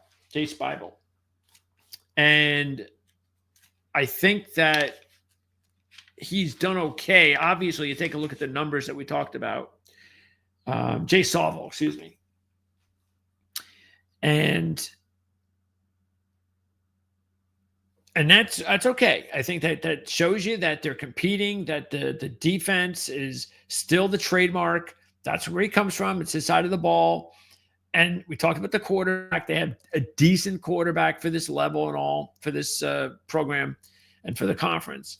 But they haven't been able to do the things that Bowls teams used to do against the better teams. These are the games that he's been good at. So you have to keep winning these games. If you have any chance of coming back as the coach, you must keep winning these types of games. But for instance, they're at San Diego State next week. And even though I like them a lot this week against Colorado State, I don't think they have a prayer against San Diego State. Not what I've seen from this coaching staff so far. Have not won those types of games. But hey, he's going to have a chance. I don't know if they're going to let him go at the end of the season. I think a lot of that will have to depend on whether or not he can get this team bowling. But I do think he's going to get this team to 4-4. And let's see, the rest of their schedule. So I say they're going to need to win 3 more so they can win this one. They can beat Nevada, but they're going to have to beat either San Diego State, Fresno State, or Hawaii on the road. And I don't think they're going to be able to do that. And if that happens, I think they need to change coaches, but I don't know if they'll do that. And that's it for the Mountain West. Which way do we go? Let's go Sun Belt. I don't know why they have the MAC over the Sun Belt when the Sun Belt is clearly a better conference. Did they do alphabetical? No. Oh, wait, maybe they do. American, MO. No, MO. I don't know why they do that.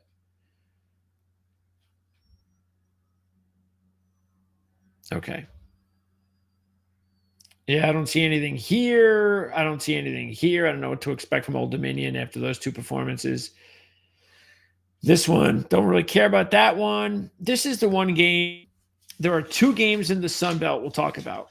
We got Troy, as you know, we've been backing Troy, especially the way their backup quarterback has been playing. He's doing a really good job. And Troy is legitimately a SBC championship game team. Remember, there are two divisions in the Sun Belt. With James Madison now, after their win last week against Old Dominion, taking a stranglehold. So they are definitely going to win the East. There's no chance for the other teams. So in the West, they're just too good. So in the West, really, I think it is going to be between these three teams. Now, I think when it's all said and done, I still think Troy's going to do it. Southern Miss, yes. Huff is good coach. He's already doing a good job at Southern Miss. Came from Marshall, the winner last year of the conference. So he's really making a name for himself. He might be able to get a job in the Power Four soon if he keeps this up. Let's see. Let me just check out Troy's schedule. Okay, so yeah, they got Southern Miss, the last game of the season. How about that for timing? There you go. That'll be it. That'll be it. Whoever wins that one, they'll be in the championship game with James Madison. But I like Troy in this one. I'm just going to keep riding Troy. They haven't let me down yet. The favorite in this series has won 6 straight, covering 5 of the last 6 since 2016. Louisiana has been outgained in all 3 games in Sun Belt Conference play. But this is a big one. Louisiana has covered 13 out of 14 as dogs of less than 13 in the first of back-to-back road games. There's a playbook special for you. I'm still taking Troy. And here's the other game I'm going to go with. I'm going with Arkansas State against Georgia Southern. Homecoming for Arkansas State. They have beaten Georgia Southern. Both times they've faced them 2-0 straight up and against the spread.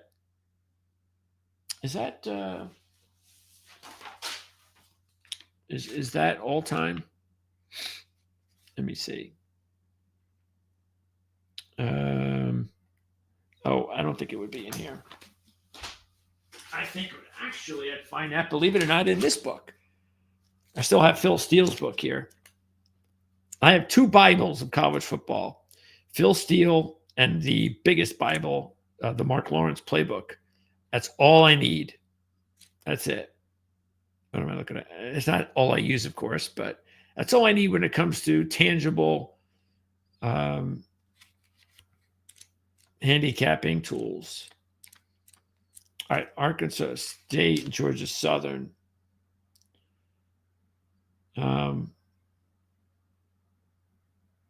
Yeah, I guess it's at home.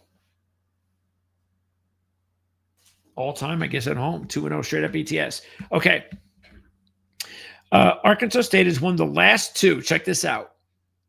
With 7 seconds left and 3 seconds left. That's pretty cool.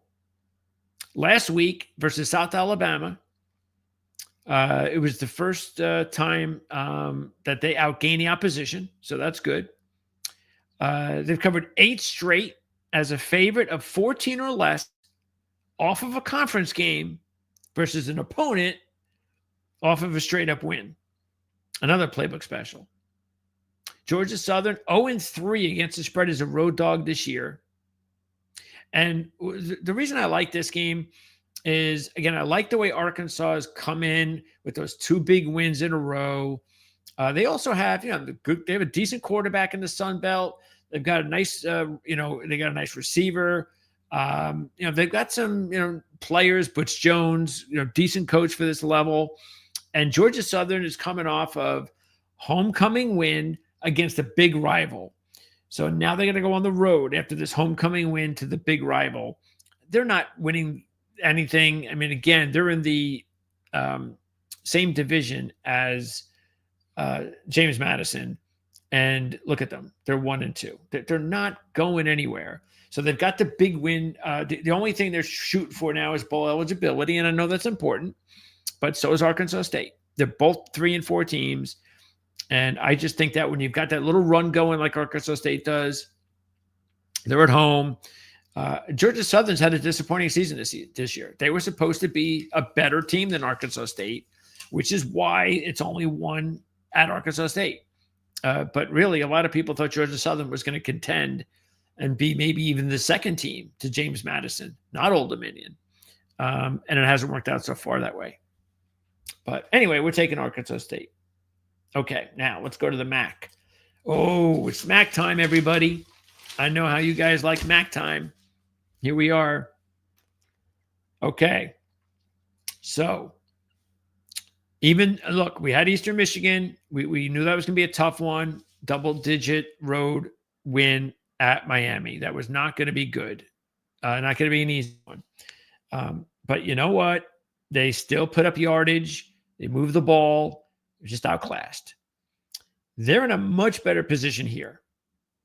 Now, I'm not going to take them. I do not like taking double-digit upsets back-to-back when the team loses 1 week. So I'm not going to do that. It doesn't mean I'm not going to put a few bucks on them, because I'm going to, but not as an official big play. But I do think they have a better chance this week than last week, if you really think about it, because, again, they're at home. But, and remember, Ohio lost to Ball State on the road. Problem is I don't know if they'll lose 2 on the road, in a conference, especially to lower level type teams. I just doubt that'll happen. Now, the schedule really does change. Don't forget, in the next week or two, where they're going to be doing Tuesday games. So next week, when we do the show, we're going to talk about, I'll look ahead to the Tuesday game, sort of like it's a Saturday game, because some of these teams won't play on Saturday because they'll be playing on Tuesday. When that starts, Ohio will play Miami, so that'll be big. And then Western Michigan the following Tuesday. So Ohio's got some big games coming up in the MAC. Eastern Michigan, meanwhile, this is actually going to be the 9th straight week that they're playing. They haven't had a bye since the season started. I don't know how much that affects them. They're young. I don't think they're laced with injuries. So here's the way the conference looks right now. You know that we've been high on Western Michigan all year. And it's looking really good for Western Michigan, but they got a monster game coming up that we're going to talk about. Okay. So moving on. Okay, Kent, as we mentioned earlier on the show, 3 hours ago, we're going with Kent in this one. There's 7 points, 230 on the money line. We'll take that as well. Bowling Green, look, they don't have an explosive offense. And most importantly, their starting quarterback is out. Now, Drew Pine, I haven't seen anywhere yet that says he's going to start. And keep an eye on that, because Pine, who is a Notre Dame kid, definitely a quality MAC quarterback. They've had to go to this Lucian Anderson kid who even played in the upset win against Toledo, but they didn't win because of him. They just found a way. But Anderson is still a young kid. He's a backup quarterback at the stage of his career. He's not Drew Pine. So, and he's now going to have to do this on the road. So another reason why I think they're vulnerable, they lost to Central Michigan by 16 points at home. I know that was a carryover from, the win against Toledo, but still, 2-8 against the spread as a favorite since last year. 0-1 this year. They couldn't have been a favorite that long. What does that look? Maybe I've got that wrong. How was that? I don't think Bowling Green's been. Oh, that's right. Bowling Green had a good team last year. I forgot about that. Maybe that is the case. Yeah, I forgot Bowling Green had a good team last year. Yep, they were a home favorite. Oh no, but they weren't. No, yeah, no, it's dog. Yeah, they weren't favorites that much last year, even though they had a good, a decent team last year. I wonder what I was looking for there. 2-8 as a favorite. Maybe it's not since last year. Oh, wait a second. No, I am. That is correct.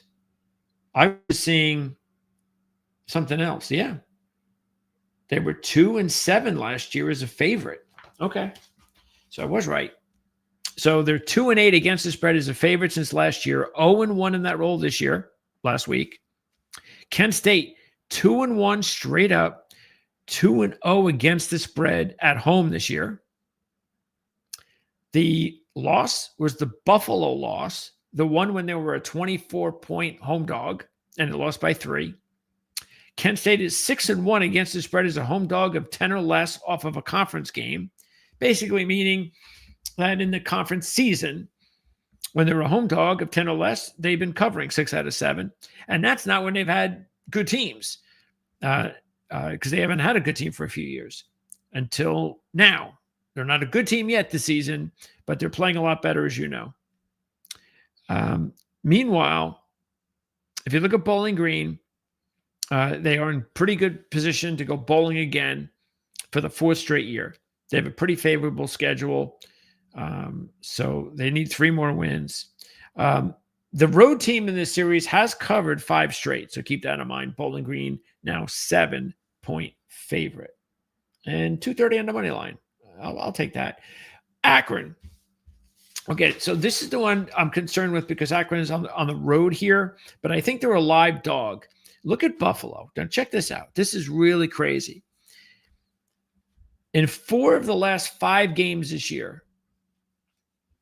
Okay, now let's check out. We'll start with game 3, which was the Kent State game. Okay, they get the game-winning touchdown with 1:03 left and survive that one. 2 weeks later, UConn, they gave up the game-winning touchdown against the Huskies with 11 seconds left. The next week, against Eastern Michigan, the game is tied by a 50-yard field goal from Buffalo at the buzzer. They go to overtime and beat Eastern Michigan as a 10-point home favorite. And then the next week against UMass as a 16-point favorite, they get a game-winning touchdown with 19 seconds left. And you know how bad UMass is. So it's like the one team they played, UConn, which was good, you would have thought, okay, well, that makes sense. But 24-point favorite against Kent State, lucky to win. 16-point favorite against UMass, lucky to win. 10-point favorite against Eastern Michigan, lucky to win. And now they're, again, a 9 to 10-point favorite against Akron. So they've won 3 of those, but who's to say that they won't get lucky here? Maybe they won't. Now, Akron would need to win 4 straight to be bowl eligible for the first time since 2017, but this is their toughest game. So if they get able to figure out how to win this game, you never know. Akron might be able to pull something out. And check this out. Akron has outgained 4 of the last 6 opponents. Buffalo has won 7 straight against Akron, covering 6 of the last 7, and they'll be playing now for the 8th straight year. I just think, why not? I think Akron is not a bad idea here, especially on the money line. And let's see. Here's a good one. Washington State. Oh, by the way, I skipped over this one. UMass in that Buffalo game last week had a 77-yard touchdown and a 90-yard touchdown. Wow. Homecoming for Central Michigan. And they actually if they're going to go bowling, they really need this one. They haven't gone bowling since 2021. This would be their 5th win. So they better get this one if they're going to do that. They're at Western Michigan next week. Okay, Washington State, Toledo. Really good game here. Toledo has outgained 6 of 7 teams this year, including the Kentucky game, even though they lost that game. They're 0-3 straight up, 1-2 against the spread on the road this year. So this has not gone well for Toledo on the road. They've covered 6 straight as a road dog, though, since 2023, and they're 1-0 this year. That was the Kentucky game. Washington State, meanwhile, it's their first home game since September the 20th when they played Washington. And they are the only team to beat San Diego State, as we mentioned. They outgained Virginia last week. They lost by 3 to Ole Miss and trailed Washington by 7 in the 4th quarter. That's a hell of a season for a 3-4 team. Rogers doing a really good job there. And, look, Toledo has a better chance of being a bowl team. But even Toledo is kind of out of it in the MAC. But this is not a MAC game. And sometimes that could be a good thing because it's really not looking good for Toledo to be in a bowl, as you can see here. So what do you think about Toledo and their mindset going out to the West Coast? How will they be involved in this game? I don't know. I mean, the game really doesn't matter. It doesn't. So how will they be involved in this game? This matters mainly for bowl eligibility, but Washington State, they have 3 wins. Toledo has 4. They really do need this game more than Toledo. But I do wonder how Washington State responds to being at home for the first time in a while. Maybe it's great because this is what they needed, home field. So we'll see. I'm taking Washington State, though. I mean, I just love what's going on with the program. I took them last week, as you know, even though I like Virginia, but that was a big spread. And here's the game of the week in the MAC. Western Michigan and Miami. And just to show you how good Western Michigan's been this year, they're a 1.5-point dog at Miami. So they're getting all sorts of respect. So it's really, I'm so happy for Lance Taylor. You know, we talked really highly of Lance the last couple of years. We talked about him preseason. This is a sleeper team. And sure enough, just like Cincinnati, you know, I'm like a proud papa when a sleeper team responds. And that's how I feel about the Broncos this season. And it started with their upset win against Toledo that week. And check it out. First year, they went 4 under Taylor. Second year, 6. Third year, already with 4. Headed in the right direction to eclipse the 6. So Lance Taylor is doing a really good job. They've outgained all 3 MAC teams, including Toledo, which were a 14-point dog in that game. They're 9-2 against the spread after they allow 10 or less versus an opponent coming off back-to-back straight-up wins. But they're 0-11 against the spread when off of a straight-up win taken on an opponent off a straight-up ATS win. So a lot of weird stuff there. But 9-2, 0-11, I kind of wash those. Miami. Check out their schedule. After this game, they're at Ohio. They host Toledo, and then they're at Buffalo. It's like the hardest schedule back. They've covered 4 straight in the second of back-to-back home games, for what that's worth. 6-1 against the spread versus an opponent coming off a bye. In their last 3 MAC games, they've won all 3. Actually, let's do it this way because it's look how similar it is to Western Michigan. In the last 4 games, Western Michigan is 4-0 straight up, 3-0 against the spread by a 124-30 margin. Miami in the last 4 games is 4-0 straight up, 3-0 against the spread by a 127-51 margin. So very, very similar. And Miami has covered 7 out of 9 as a home favorite, 1-0 in that role this year. And they're barely a home favorite here. Now, I don't know if this is going to go to a dog. I wonder what they are if they have anything as a home dog. No, not really. They've only been a home dog. It's like when they are a home dog, it's like once a year, basically. So anyway, yeah, great game. Tough spot for Western Michigan on the road. But for them, I think it's good they're a dog. You don't want to be a road favorite at Miami in this situation. Miami's been the team, not Western Michigan. They haven't been the team in the MAC. So, but yeah, I'm riding Western Michigan. You know that. I see no reason for me not to in this spot. We're not done. Are you interested? This is the last one because we do not have any games from the Conference USA. Do you want another upset? I'm going to give you one. Ball State getting 6 plus 185 on the money line. We're going with Ball State. The first year head coach, he came from the FCS, did a good job at a couple of different schools. And I said this a few weeks ago. I just love the fact that these really good FCS coaches are getting the opportunity to coach at this level. And you could already see that they know what they're doing at all these places. So I really like that. Again, as I mentioned before, Ball State upset Ohio just a few weeks ago at home. They were a 14-point dog in that game. They were a 21-point dog to UConn, and they only lost that game by 6. They've covered 10 straight off of a double-digit ATS win. They're also 8-1 against the spread as a road dog of less than 14 after they score 35 or more. NIU, meanwhile, has been outgained in 5 of 6 FBS matchups this season. They are 1-13-1 as a home favorite since the 2019 season. 1-13-1 as a home favorite. 0-7 against the spread after they allow 35 or more.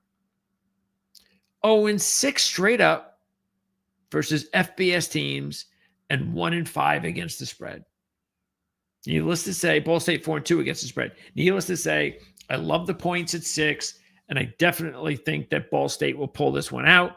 I really like the money line as well. And again, looking at it here, look, they're 2-1. I mean, Northern Illinois, look at Northern Illinois 0-3. I mean, even Bowling Green, who had that big win of Toledo, they're not going anywhere in the conference. Neither is Toledo now. So it really looks like this is what it's coming down to. All of these teams. So Ball State could get to 3-1 here. There's no way Buffalo is going to, no way. Maybe they'll lose this week, like we said, to Akron. But if I had to bet, I'd probably say it's a rematch, Miami and Western Michigan. I think whoever loses this game will still find a way to get back. But keep an eye on Ohio. I wouldn't rule them out. I still think I don't see, even though, beginning of the season, we talked about liking the hire, the Army assistant over at Central Michigan. And you can't tell what these coaches are doing yet until they go to conference play, because they're always going to get murdered in a non-conference, and it looks bad. But once you get to conference play, that's when you really find out about them. And so far, so good for Central Michigan. So yeah, again, I think they've made a really good hire, and I wouldn't count them out. So, but Buffalo's they've been so disappointing in some of these games that unless they start to pick it up, just blow out Akron, that kind of thing, I don't think you can count on them. So to be honest with you, I think this is wide open. I'm not going to just go Miami, Western Michigan. I just think this is wide open. Okay. There you go.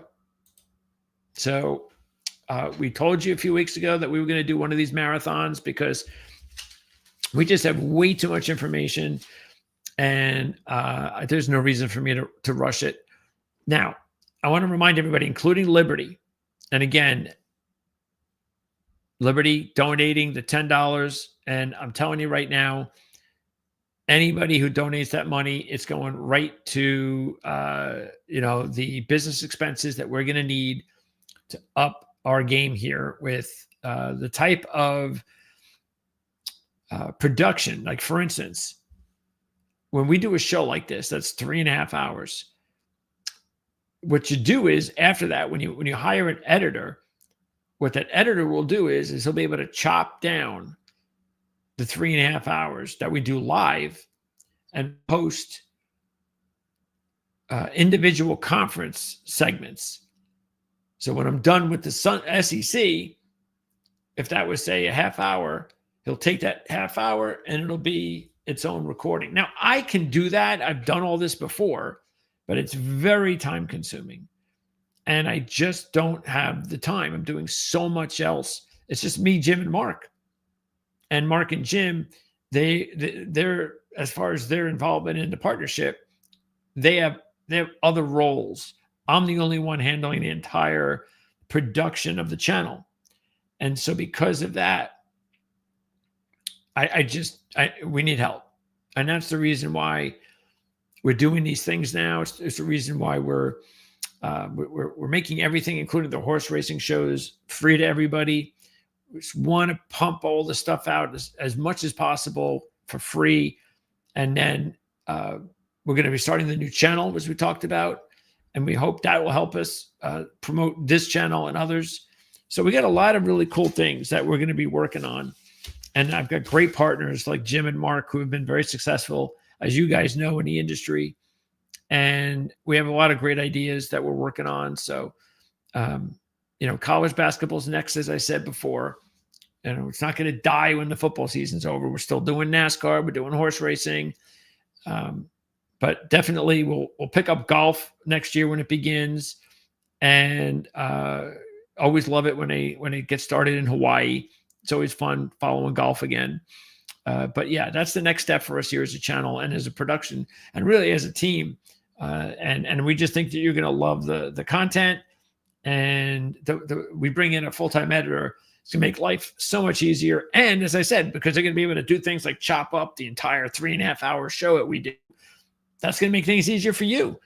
So you get to see that. Oh, I only want to watch the SEC, or I want to watch the Big Ten, or I want to watch this, then I can do that.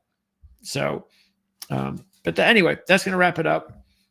Best of luck to everybody out there this weekend with all these games. Again, I feel pretty good about the majority of these games. So it's just a matter of, getting lucky and hitting the right ones at the right time. And I would say just in general, just to wrap up with our best plays, as I said before, I would go with our top plays would be Vandy, Cal, Arizona State, South Florida, San Diego State, Western Michigan, Mississippi State, Kentucky, Northwestern. Those would be our top college football plays. And FAU would be our top double-digit upset play. And then other games that I like: Auburn, Purdue, Kansas State, Wyoming, Ball State, North Carolina. And, North Carolina might end up as a double-digit upset play too. We'll talk more about that on Friday's show at 3:00 with Mark. Kent State. And I hope I didn't forget anything. Did I say Troy, Arkansas State? There was a few others. So, yeah, a lot of games. There's a lot of good games this week. We got a lot to choose from. And in the NFL, our top game is Buffalo. Cincinnati will probably be our second play.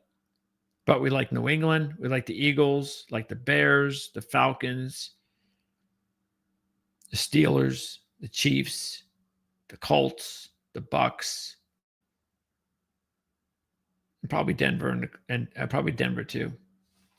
So again, more in the NFL this week than ever. But in general, I'd probably say if I had like a top three in the NFL, it'd be Buffalo, Cincinnati, and I'd probably go Pittsburgh. I got a good feeling about Pittsburgh and the whole setup there this week. We're going to be on the air tomorrow at 1:00 Eastern. So Mark Lawrence, Jim Feist, Andy Isko, and I will see which games Mark will have available. So he's going to decide which NFL games to watch or to talk about, which college football games to talk about. And then back again on Friday at 3:00 with Mark and Jim. Then I get to choose. Whichever games that Mark chooses, and that's off the list. And then I'll pick, 3 or 4 games each. And I'm going to try to see maybe if we have some time with Mark, maybe we can do some second half predictions, try to get Mark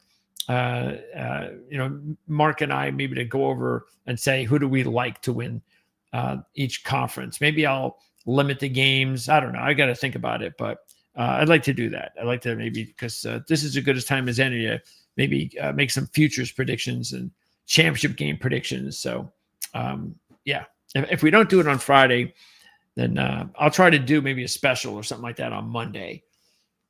Because I like, I know we didn't put out the rankings this week, but maybe on Monday we'll put out the new rankings and maybe predictions on championship games and things like that. Okay, so thanks for tuning in with us once again here on Proline TV.